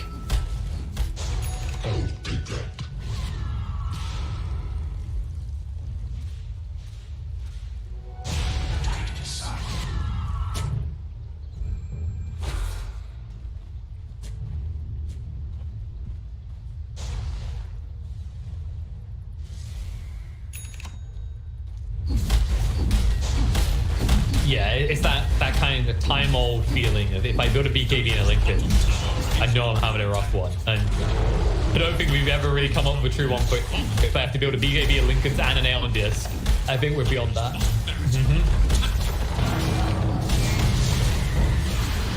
No, I mean, the regen reduction is nice, but ultimately, like, please don't insta-kill me.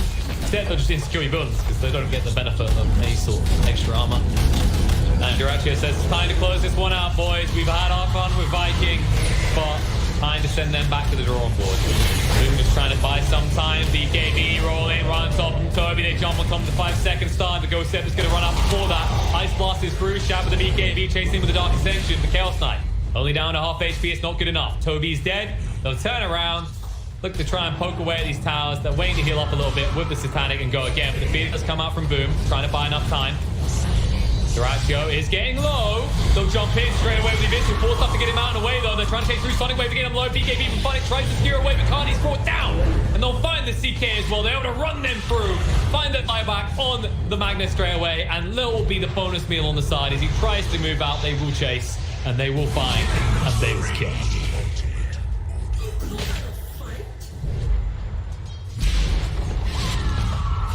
Participation ribbon, maybe? It's like, don't worry, guys. I bought back so I can empower my carry to fight. Oh, he's dead, isn't he? The bounty which makes you He just looks at the DK. Can you put Manta so I feel like I'm playing with the Chaos Knight again? Can you just... like in one of those sitcoms where someone starts seeing someone like the Rex because they want them to be them. Right? It's like, can you just be this person? Jesus, that got depressing. Oh, Roche. Okay. Roche is going to be up in 20 seconds. Now, correct me if I'm wrong, but I think Viking have the ability to flick the crap out of that big boy in the pit quick enough before the CK is back. Oh, they haven't got a choreo. They don't care about it. They will care though. Celery's been found. Outlines to buy some time. The Ice Blast will kill him off to jump in right away onto the A, but the disarm does come out to Shad. He doesn't want to use that BKB just yet. The RP does connect onto 2, but you don't have the damage on your CK, or do you? Shad brought low. He's going to go down. He didn't get a chance to BKB. Aramis, he needs to do a lot of work here. Boom actually doesn't really have the damage to follow through this. They're trying, but he is just fighting against inevitable death here. As Toby is slithering on in, he will throw out the Poison Nova. Only connects onto 3. I say only. Big range with the AoE will allow him to poison them all up, but the damage is not there, and Boom is dead. That fatal error might have just cost Viking the game. They'll hunt forward looking for Toby to see how do you like stuns, little boy, because we've got a Dragon Tail, we got a roll, and we got your GG. Game 1 in the hands of Hellraisers.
CK together, it's almost like it's Viking's kryptonite.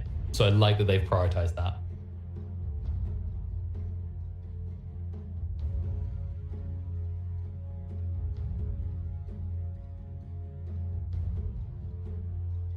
Seconds remain. It is Radiant's ban. Yeah, PA is actually a pain in the ass if you're an Enchantress. We've all been there. You're standing still, a dagger comes out of nowhere, 1300 damage, and you're just dead. Yeah. It is, but I think Rubik's stat gain is a little bit superior to an Ench, and also one's the 4, one's the 5. I like how I've chosen that choice of words. A little bit superior, not overwhelmingly. I think Rubik has like 2 strength gain. I want to say like Ench is 1.8 or 1. Really pitiful.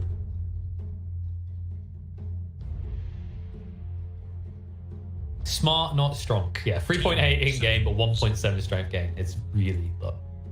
And also your armor is low, right? So you're not like, that's another thing. 1.8 on Enchantress, 2.5 on Rubik. So at least you have the ability to take a few more hits. Also, this is a hero like Ench starts with 4.17 armor, 3.8 Rubik, so they're basically the same. I'm just getting into 2 domain numbers now. I'm sounding smart's not a good look on me. Look, Bloodseeker, smell blood, run.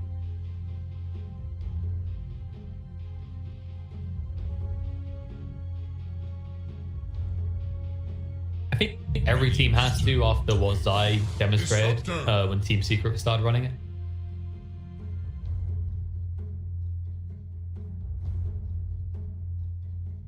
Stop touching me. No. The only thing I'm a little bit worried is like how are you going to build this? So is Hellraiser like are they going to have Magnus prioritize like Guarding Greaves, that type of item? So I would like to see some sort of sustain against the Bloodseeker. Yeah. Yeah, I'd imagine so. But it's also a case like we don't know 100% this is a Phonic Magnus, remember, because Sonny does play as well.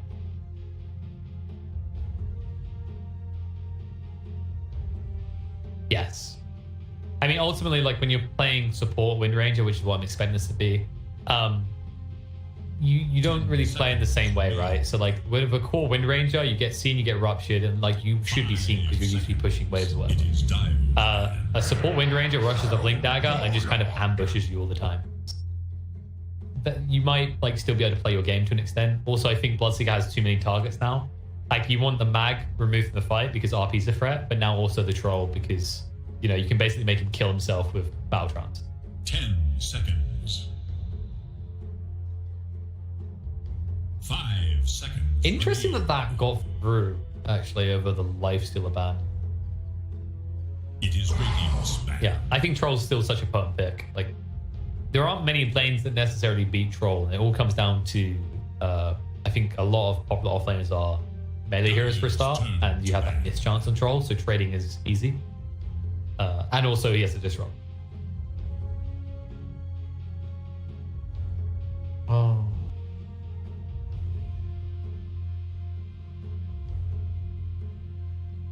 So if you're facing off against the Ember, I wouldn't mind something like maybe a Void Spirit for Hellraisers right now, if they want to have Magus free. Yeah, I think it's really good against Bloodseeker. Like it can be very hard for him to catch you. Ember as well. Like it's kind of a. I think Ember versus Void Spirit, everyone would probably define it as a skill-based matchup. Like it's very variable who comes out on top in that lane. And they both have similar limitations in terms of like the ability to gank in the mid game, right? They're both reliant on these cooldowns. Spirits and with the TB ban, not too surprising either. Like decent against the troll.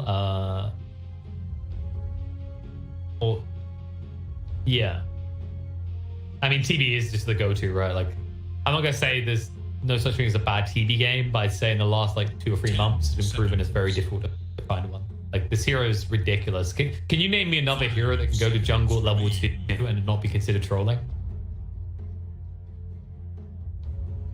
Level 2 as an anti-mage.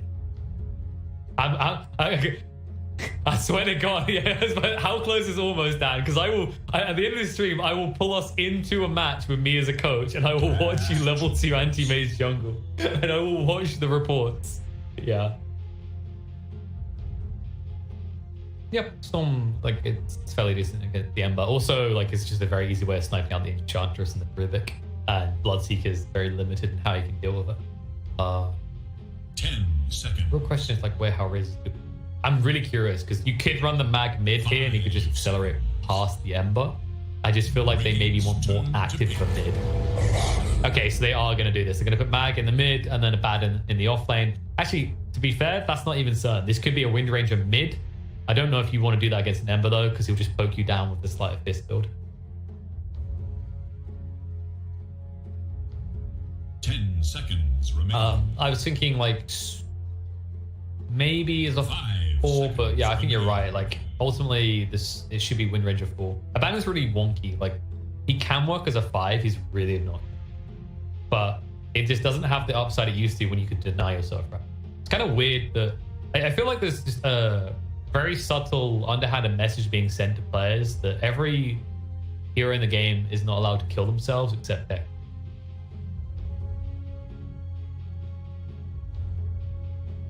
You don't really have a combo at all. You go face this void. Could go spec. Alright, they will. Be cool. Yeah, I think they were down to like faceless void or spec, but even if you go spec, you're against the Magus. Ultimately, no. It's like, which way do you want to play? Like, if you're picking spec, you're assuming you're going to be ahead. Whereas Void's kind of like, you can get late game and you can chrono the troll and kill him. Right? Whereas a spec that doesn't have that sort of control. I guess also Bloodseeker's Bloodright is pretty good in the early chronos.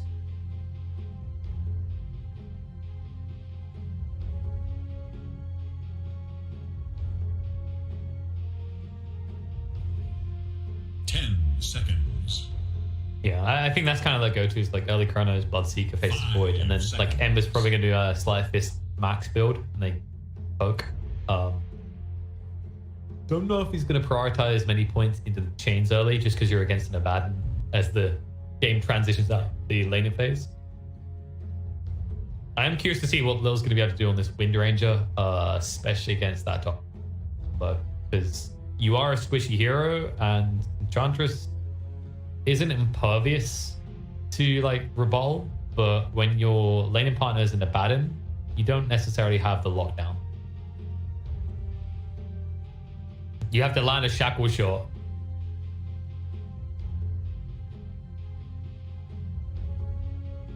Sure, but that's the thing, right? Like you shackle shot him. Think how long shackle shot is, like 2 and then 2 seconds. So in 2.6 seconds, even as a fast hero that Abaddon is, he has to move from creep to wherever the Enchantress is.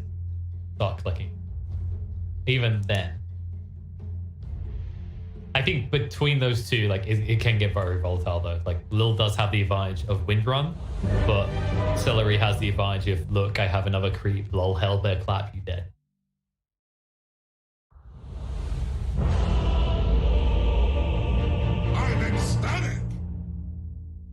I mean, Mac, this is another weird one, right? It's like I've discussed this with people recently. It's definitely a game where Mac has a bad line, like a bad lane, especially as a mid.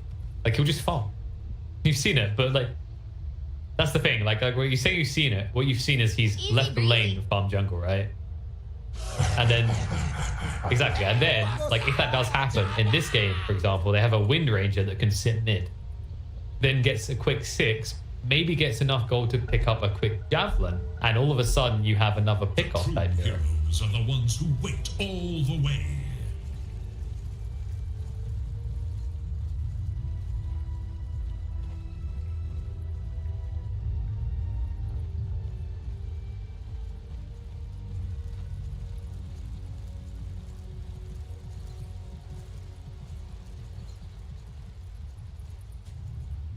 Alright, I'm a throw some your way because I feel like we're always going Viking. You definitely are going Viking. So I'm gonna do it the other side. I'm gonna go three eyebrows here. Like, let me show you what they have. So, well, they're going to be able to accelerate the farm a lot quicker. They also have individual like pick-off potential with the Wind Ranger. If you look at the ultimate, they don't have to necessarily stack the ults to find kills in the series, right? It's like, I don't think the cooldowns are going to limit them, and that's something that Viking are going to be hurt by. Is that when Chrono isn't available, if they haven't got a big fat Ember at that point, like the first 20 minutes, that window, without a Chrono, like your pick-off is a little bit weak, a little bit worrisome. Because I do believe this Ember is likely to go for like maybe 1 point in chains back, possibly 2. Who will emerge victorious? Yeah.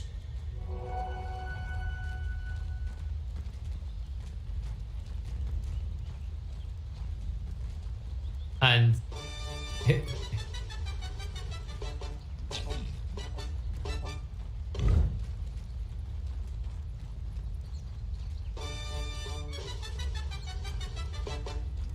here's the hard part. I don't know if I should keep leaning Hellraisers and we'll do like a for and against argument thing, because what I do want to point out is that Hellraisers have little to no sustain against the Bloodseeker. So from a laning pressure perspective, they get these heroes low, Bloodseeker goes over.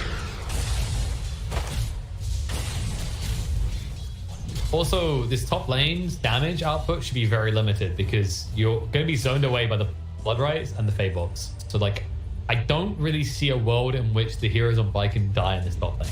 They would have to heavily misplace, let's say. And what I mean by that is, why am I the counter? Yes and no. I think like this lane against the right heroes with Thunderstrike's kind of intermittent slows and the whirling axes, it's like from level 2 there is potential to kill people, just not these heroes. In a different game, in a different world. And I think I just heard that train. I knew it left the door open.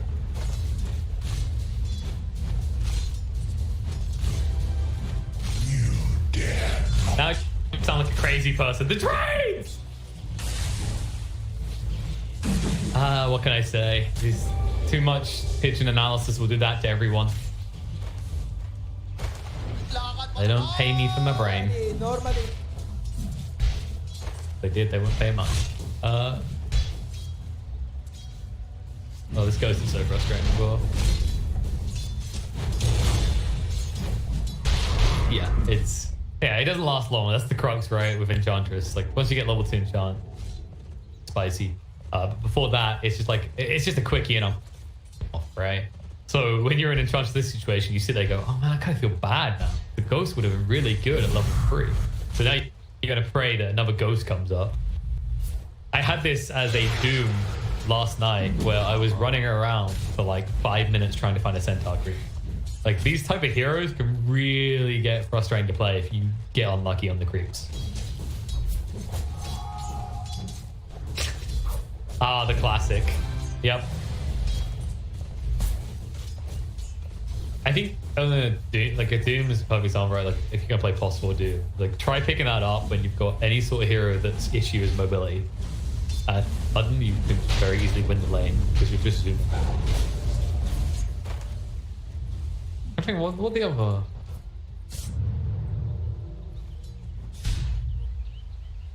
Oh yes, the Alpha Wolf is like always is the gold standard, right? So when I was doing a lot of possible Doom, when everyone was, it was like if you found that creep, GG, you kind of just won.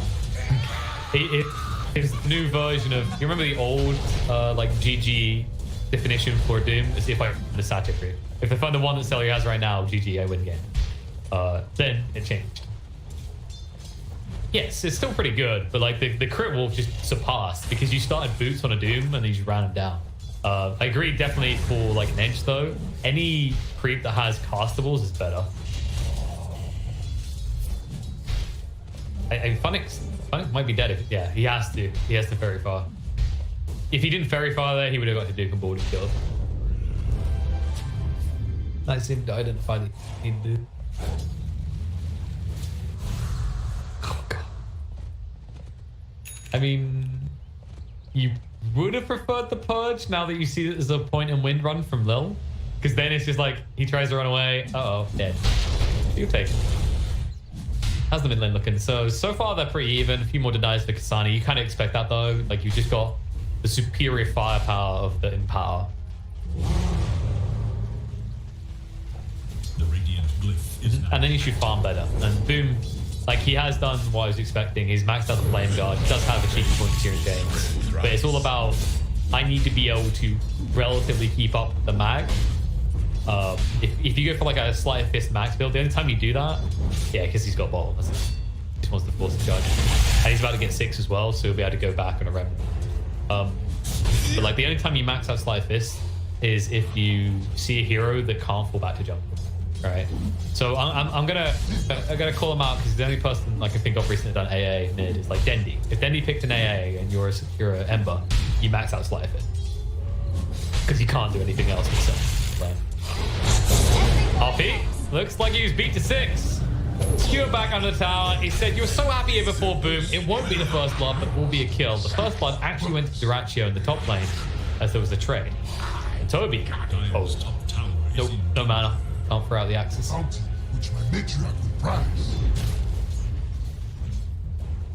The irony of a Bloodseeker of all heroes being low on HP is not lost to me. Oh, no, let's not get that discussion of like mirror matchup. Oh, good lord.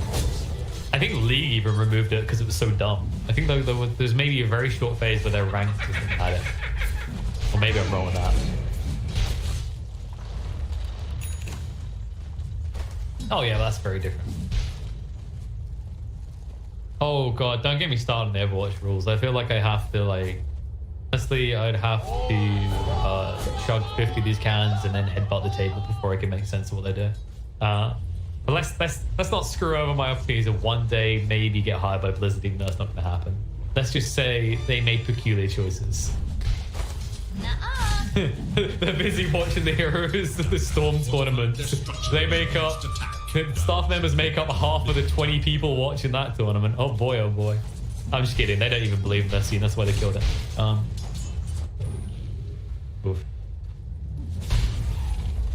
It was a bit... Remember that game was...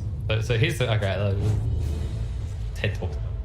Like, we really do turn this into podcasts. It's fun. It's fun with that, but there's the part that isn't podcast. But look at it like this, right? At the same time that Heroes of the Storm decided to want to be more competitive, Hearthstone decided to... Like they literally... I think they probably said that the game was too serious and they wanted to be more casual. So imagine this. You have one game that is like really good as a casual beginner game. That's Heroes of Storm. You could actually have the most players on a MOBA out of all the MOBAs because you have like ease of access, right? You're the entry MOBA. And then you have Hearthstone, which is like extremely competitive, fantastic competitive game. And then they start RNGifying it. They start introducing really dumb stuff to make it more casual. Is it me, or does it feel like the project leads for those projects walked into the wrong meetings?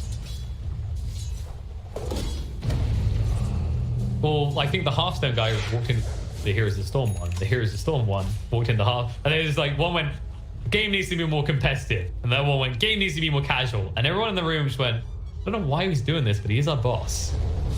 Dire's top tower is under attack. That's what the very crap, terrible, like middle-aged and didn't adapt to the world product managers do. Yes. The product managers, like, sometimes they're almost like salespeople. Sometimes they're trying to represent what the client wants, right? That's too much nerdy talk. That's not even fun memification of mocking Blizzard now. Now we're getting corporate. We'll be a kill. I mean, this is the second time where I'm going to say it. Like, Funnick is not having a good game. The difference in this one is he has to have a good game. Like, last time you're a mag, right? Like, last time you're like an RP and you're scary. This game... Oh, I pressed forward time, don't touch me. 10 seconds later. Why am I dead? Like, you've got the Dispel, don't get me wrong. But I don't know if you know this, Dan, but Dispels don't work very well against Chronos. No, one day, maybe. Notice I call them Dispels because I use Dota language, not Flinters.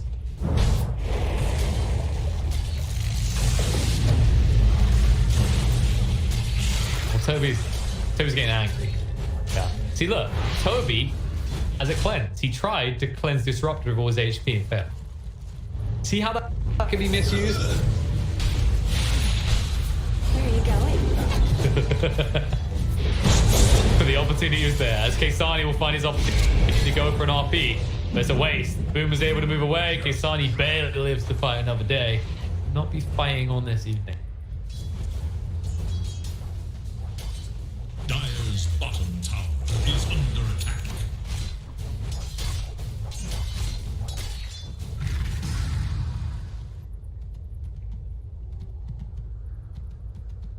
Sure, it's...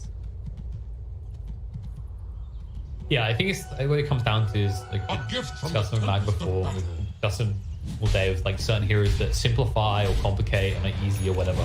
And the thing about Magnus is while there is opportunity for like high skill plays and it is a complicated hero at times, I say at times for good reasons. When you break down this hero, it simplifies your game a lot. Like look, Troll has a free battlefield, right?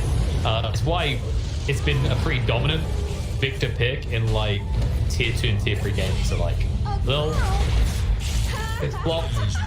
Now with that tower, they're gonna look with the capital rather than that tower. Keisani is like, I will walk there.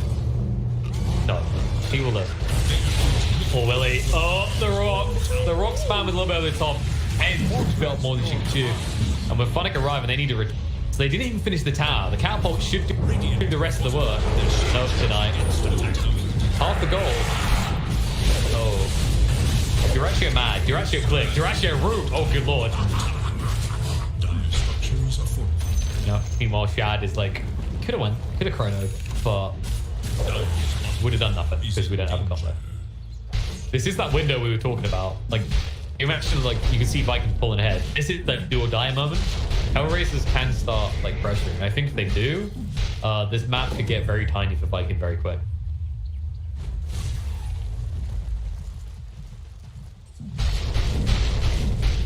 You need something, right? Like, look at your lineup. Where's your accelerant if you don't build a Midas?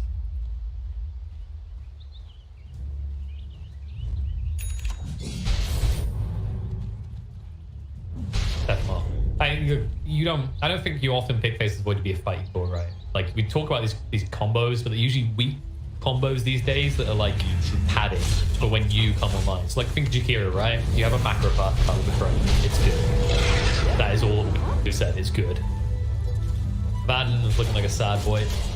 But Funnick was starting to have a good game, wasn't he? When he left this lane, just when he comes back, there is no hope. Have a cookie. Look to their top tower. And instead, he just looks like the type of hero that would sing "Cut My Life into Pieces" over and over again. He's gonna pull that hood. There you go. He's gonna pull the hood further over him and just get a little bit darker and a little bit more sorrowful. For Radiant's middle tower, Dire's bottom tower is in danger. It's like there's that. It's a set that I think.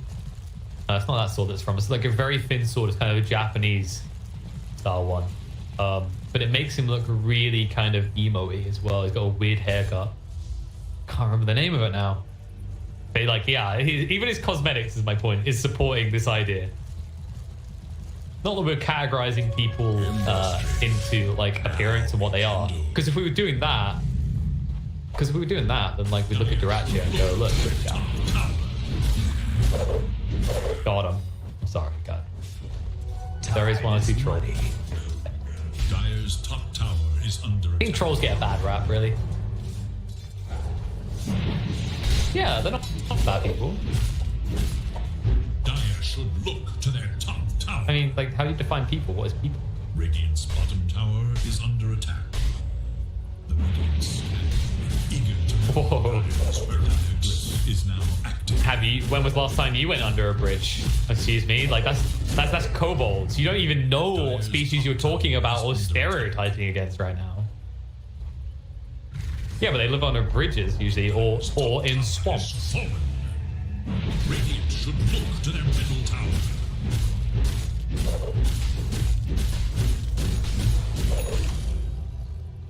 Radiant's middle Nice. Came back to that again. Simple, crisp. It's like we went on we strolled down the trail of improv, and now we've arrived back. And let me give you my tuned analysis. Viking good.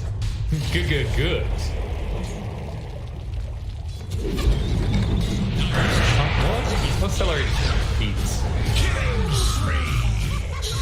It's a bad sign when you rupture a Wind Ranger and she just stands there. Like, if you're still going in at that moment, like you're basically calling his bluff, right? It's like, there ain't nobody here to help. Oh, there was someone here to help you. Chad? I don't know if he has the damage. Never refuse. He needs to burst them. Like the Ember, maybe. Like, oh, the Shack Shot's good though. He'll be able to get no battle trans actually, so yeah, they'll have him. Reinforce coming in, however, Baden is there to save the day, and boom, needs to back away. You don't have a crop that looked like a risky kill to begin with.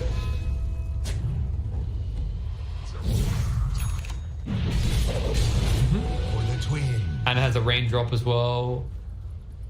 Like think of like this, right? If you're Viking and you get that kill, what's your immediate play after that? Because I don't think you're strong enough to Roche. The creep wave's pushed out. Yes. Exactly.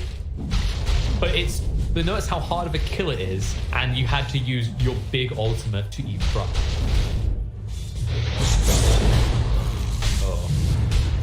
Oh. This is how you use your ultimates. And maybe they have a few more, but this is how you use your ultimates. I mean, they pinged Horatio out now, but they don't have the chrono this time, and he has battle trance again. Be out. No, look what we found. 3 heroes versus 1. Who will win? It is a troll. He is ruptured. Alright, yep. I think if he's okay right now, Shad needs to be careful of the roots. They switch targets well, but the mischance is going to come into effect. It's going to work well enough. The power shot doesn't really help, and it looks like Dyrachyo is going to die. I mean, that's risky. Structures are fortified. No. And it's the outpost, right? Radiant's bottom tower is in danger. Yeah, and the other thing is they have an outpost with TP2, right? So they can't get more than 1 hero there quickly. And as long as a Baden is showing, you're confident to keep going. That actually sounds like a saying. The only problem is, like, you do get this kill. I think it evens out because you failed with the chrono, right? So now you know you're not getting an objective, but it's almost like you got a partial refund on something you broke.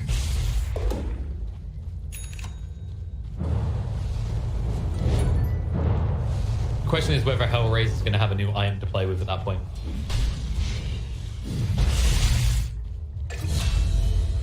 And speaking of fine, Disruptor in the bot lane gets found, abandoned as well. Ah, yes. This is the easy life. Just press R and heal up. Top tower is under attack. I mean, you don't advise that. Because if you pressed it sooner, it would have looked a bit more healthy. They don't have RP either, so they don't want to fight. Wind Ranger in a bit of trouble. Just testing his Blink Dagger, it's fine. I think they thought the Ember was going to remnant in there, which would have been very ballsy of him to begin with. But they get some space. And Shad now has that BKB, by the way. The only problem is Troll is really close to this Basher. And if you think of that last engagement attempt top, like imagine that again with Viking's new items and now Dyrachyo's Basher complete. Deceptive rune of invisibility. Like the only limitation that stopped him is he did not get a single root. Well, if you have a chance for either root or bash, and the root's going to force out a BKB, you still have this bash with a higher chance than root. Face it, folks. Bash are real good. All melee heroes should build it.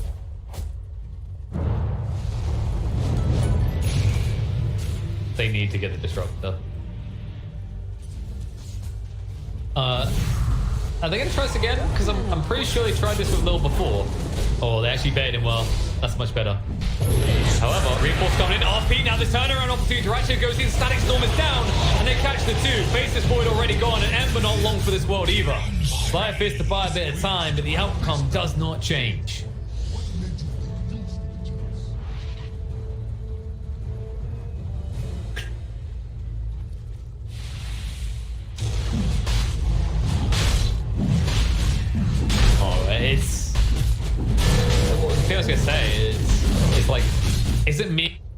or did they just bait themselves the exact same? Like, I know bait is on later today, but I think we just saw them here because they've done it again in the same exact location. They did actually just find a casual pickup onto the Disruptor, and apparently Toby really wants to die. This is the problem with being a Blood Seeker. You feel so goddamn fast. Rue jump in, Duracio's just trying to finish this off with the skewer across the control. Boom. Who's going to get the hand? Aegis gets picked up by Keisani. Boom will just have to move away with his final remnant. He does need to be a little bit careful. Not ideal. They did want to have that Aegis on the troll.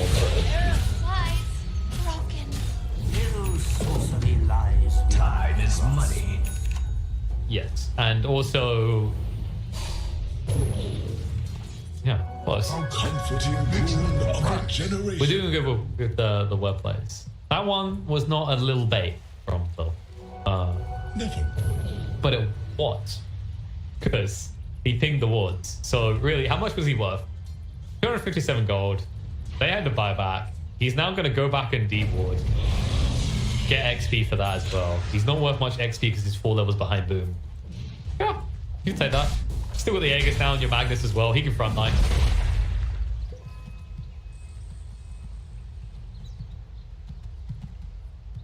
He didn't get a chance.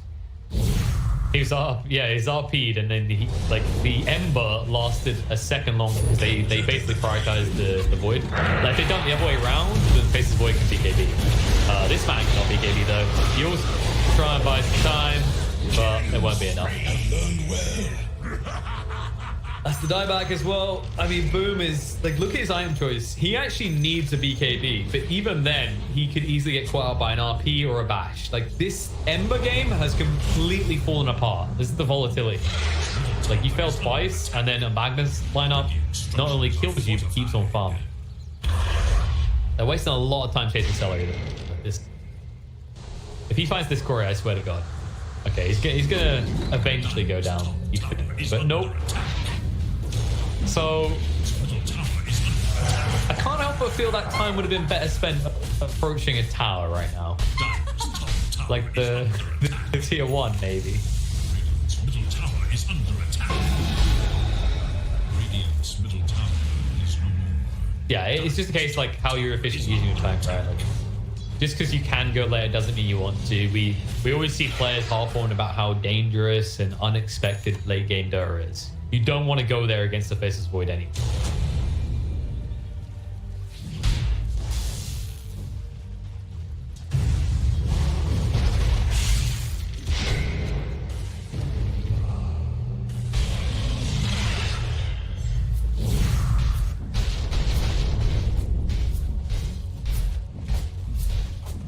Sure. I think like what Hellraisers just kind of presented is how overly focused on the importance of each aspect of like the lineup they are, right? Like that chase for an end killable things. An end you can't go and cut the wave. She can't really do anything in that area. She's just kind of wasting your time.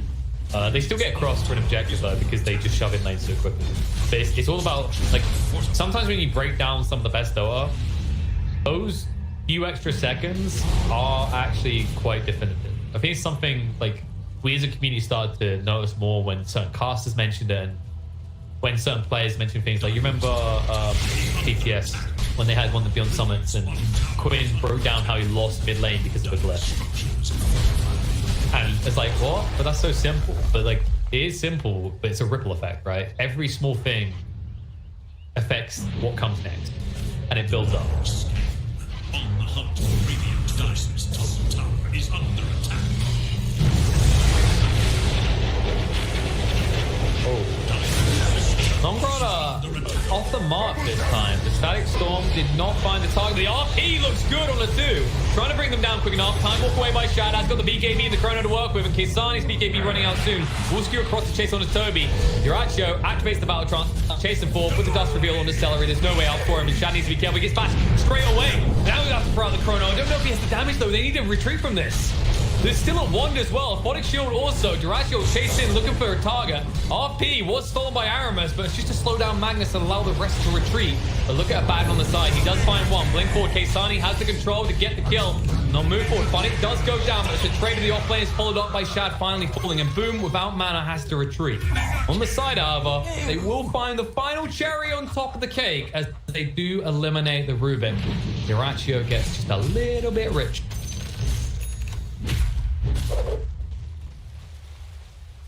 Back to backs now. Regeneration. The House of Ernest will disown me for that. Yeah, and this kill isn't gonna get easier, right? Because he already had the Reaver, he's gonna have to panic complete as well. Like, Dyrachyo's looking to diversify his portfolio, right? Like, he's not investing everything in Apple here, okay? He's like, I need lifesteal outside of my ultimate. If I have that sustain in this like sustained race with a Faceless Void, I come out on top every time. And I am just a little bit concerned that unless you like, I think if you're Viking now, you need pick off after pick off, right? You need to flip kill to kill. So you're well, I don't think that you like the fights need to not be 5v5s. I think for that they need to try and find pickoffs like non-grata, right? When he died at the start, it seems good, but because the rest of your team's caught out of location because they're trying to back up your players in Ember, all of a sudden it turns to crap in an instant.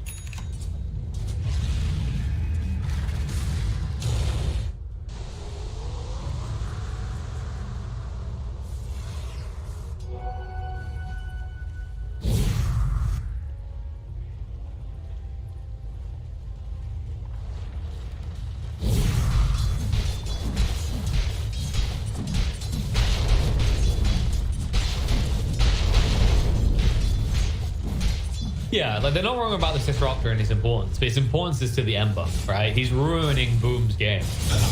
The ones that are ruining Faceless Void's game are totally different targets, and you have to weigh up like whether eliminating that target and the effort it's maybe going to take is worth it to allow Boom to play his game. Like, how much damage is he contributing to these fights? Because I feel like right now, Toby's contributing more to the fights than Boom's able to. Radiant are scanning for enemies. And Lil's going to contribute more. He just got his Blink Dagger, and they're going to make a smoke play with it. If they find Void, he's just going to evaporate. Looks like they know. Yeah, if I can... Well, they saw the mag. Like, I think they saw the mag moving across around mid, maybe. Radiant's top tower is under attack. But exactly. Yeah, if Toby... Like, I think their logic is if Toby hasn't been jump bot, they must be top. Right, if Boomer hasn't seen them farm in their camp, they're very obviously at our camp. And if you look at the vision game from Hellraisers, they have clearly staked their priority. Like, this sector of the map is of utmost importance. They know that the second row should be one that will allow them to break Viking's base. But the MKB is now complete on Shad. So if you are Viking, you want a chrono into a roast situation. So we won't look to make a play for at least 20 seconds more because you know that it can't spawn for at least that amount of time. Oh. They're actually, they pinged him.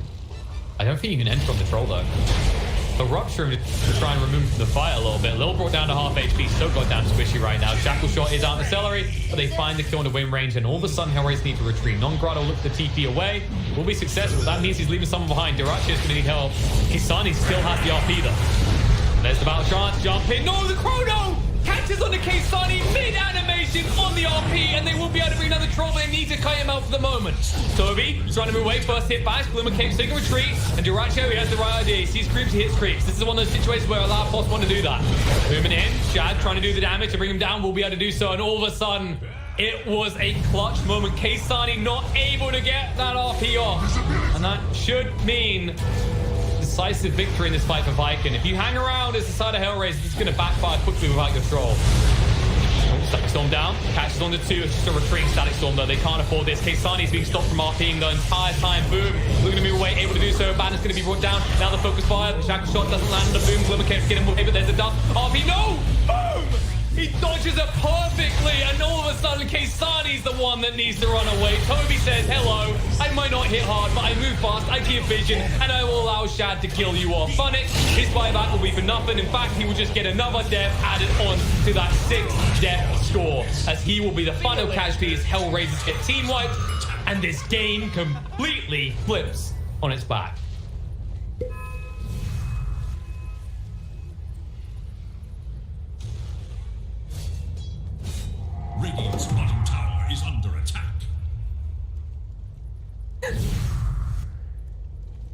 mean, they're both dodging everything. Vikings should rename themselves Viking and Ninjas right now, because these reflexes on these boys. I mean, you said they were in favor.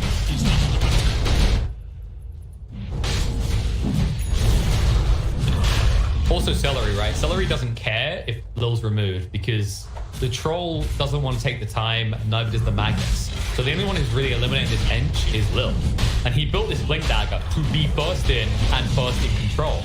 But that positioning felt weird to me. Like, he does get caught out ahead of the rest of his team. It's almost like he's trying to bodyguard the troll and the Rupture forces him to play too far forward. From the tempest of battle.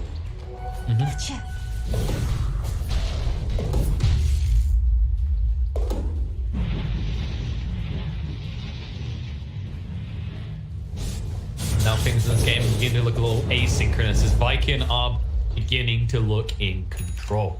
Hellraisers, they do still have this, you know, formidable 2 right clickers in their lineup. But Viking, they're getting to this stage where this 1 right clicker might just be enough. The troll is still a hard kill. That's something we always have to keep in mind. But it's not an impossible one anymore.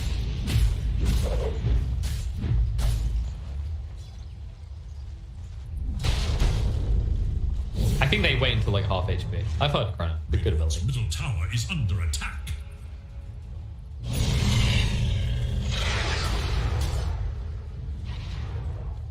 Yeah, there you go. You know, I like to re-envision names. I feel like we should refer to Chrono as the big purple bubble of Danger. Big purple. I mean, if your support faces Void, yes. If you're doing it Slass's way, 100%, it's a bubble of safety. So next time you chrono your teammates and they ask, what the hell are you doing? Like, if you are Chrysalis and Dendy jumps in, and you're like, Dendy, what are you doing? You go, bubble of safety. They're all melee heroes. Bubble of safety. Except those who don't. Phonic does not feel safe at all. He's like, it's reached that point, boys. Buying time. Buying stocks in time. All my investments into time. Did not get a good return on it. Yeah, and obviously Shad has so much more mobility now, right? Because he took the time warp balance. He's able to actually arrive at these fights so much quicker. So that kind of discombobulation between, oh, is Toby moving really fast, or oh, we have an Ember Spirit isn't really there for them. Which I like, because it just means that the initiation is in sync.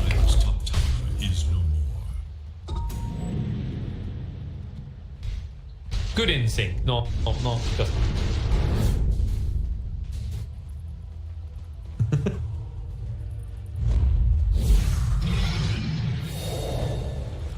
Which fits into the philosophy we talked about, right? Like that's always what we're looking for, a synergistic element. And I think it was something we were talking about before the series with Unique in the last series. They have these individual players that we seem to play well together. But if I was to measure the big difference between them and Viking, is that Viking, it's almost like they're just all on the same wavelength. It's like they can feel what the other wants to do. And that comes with longevity of playing together. It's definitely something, yes. And it's something like the Hellraisers will get with time. But right now, you can see that they're just going to keep getting picked like this. Like Non-Grada's gone. Spot lane. Duraccio. They're going to force a fight with him, but with the Rupture, he needs to be careful. He does activate the Battle Trance, gets the root, but the Yules to control him up will allow Toby to move away. Now they can just cut him out. They've got the Aegis to play with. They don't really care too much about him. He's trying to tank to heal up. It's not going to be good enough. Yules. Don't you just love how stats resistance is not affected by this on that item?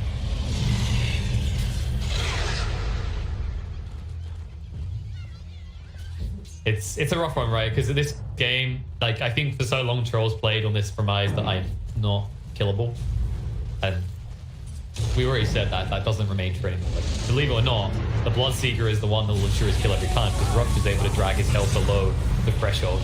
Kisani?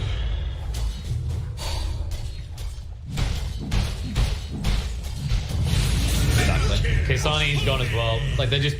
You see how clean it is to move across. Like, they're not moving without an idea in mind. They're not leaving empty-handed each time. Because Hellraisers understand that with this Aegis in the hands of the Faceless Void, their best friend is Split Push. But it's becoming very quickly the friend. Rubik. And these Yulzes as well. Like, honestly, these Yulzes are so ridiculously good this game. Like, we already mentioned Latrell, right? Because you go to his status resistance, and Yules doesn't care about that. But also against the Ifadam. Also against like things like the Wind Ranger, the Wind Run doesn't matter anymore. Obviously at this point you've got the MKB for that as well. But you know, I can't think of a game I've seen in a while that has so much value in double moves. Like I would be totally fine with Rubik picking up one as well. Oh wait, yeah, he's already got one as well. Yeah, so there you go, triple Yules. Celery, where's your Yules, bro? Come on, don't let the boys down. Yeah, exactly. Like, I want to see one on Celery. I think you can actually, like, it's stupidly good in this game because Trollers refuse to go to BKB. Trolls rarely ever build states resistance and a BKB. So once you see this build, I feel like I don't want to tell us to people because if I see any of my pub games, I'm going to hate them. Just build Yules. It's like, I think Yules is the broken item at the moment, actually. I think it's like, when you think of it as like an accessible item, what it gives you, like if you look at the stats right now, movement speed is always good. It's a hell of a lot of mana regen. Like it helps heroes that have issues in that role. I think that's why it's so good on Bloodseeker offlane. And it obviously is free setup for your Blood Right. But it's the only time where I feel dicey about seeing Yules is when you're against the Void Spirit, right? Because it's free setup. Like if you're using defensive, you're setting up the Void Spirit to kill you. Or heroes like Underlord as well. Scanning for enemies. A long way off. We haven't seen the Van score confidence. He hasn't queued it up yet. He's just got sentries for days is the plan. That boy had some confidence. He was like, I'm a spirit, like was a spirit breaker thing? He's like, I'm a building axe. Hey, it's a good item on that hero if you can get it. Same with the Disruptor, but Pipe Stream, my friend, Pipe Stream. He's at least got his Philosopher's Stone. Oh, yeah, so that's like a fair point, is that we already highlighted how they're reliant with the Yules. They're also reliant with the Faceless Void's BKB. If you look at his health, it's not much to stare at, right? You can see him very quickly disappear in a fight if he gets stunned. Like actually, for example, if he got Shackle Shard, 3.8 second duration, he's dead. I think he'd honestly be there with the troll on top.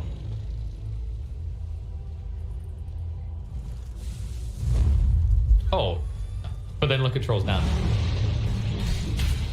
Then equate bashes as well, because you have to, you know, keep in mind that's an extra 70 damage. No, sorry, 100 damage. Nope, gonna break. Guy gets rooted up. Storm goes down on the Boom, but they're not in position to follow this up right now. The Distraction's off the mark. They are beat. They're going in. They want this kill. Can they get through it in time? It's going to be close, but Boom, he gets the Yules out. The Yules on Zeracho controls him up. The Remnant away. The Rupture's going to come up. Does get reflected in the meantime on Toby, so he's got to really run for the meantime. Jump in with the Abyssal straight away with the tank. Trying to go. The Chrono's going to come out. The Yules as well. Working not against them though, because they clean up the Wind Ranger and turn around on the Troll next as well. He's already used the Battle Trance. He's run low on HP. He fights with Shad, but it's not good enough. They bring him down. They turn around. They look to clean up everyone on Hellraisers. As Magnus is trying to run for the high heels, they are scouting. They can't find it. However, yep, and they're just outside your base. So they're going to come for a second lane here, 100%. Nope. You just don't, you can't, right? Like, it's almost as if it seems careless, but then you think of the state of the game and where he's at. He has to have every item he can get. He can't afford to have buyback. He's not expected to lose any of these fights. In this case, Sani is going to lose the final fight of this bout here. They'll look to end the game. Yep.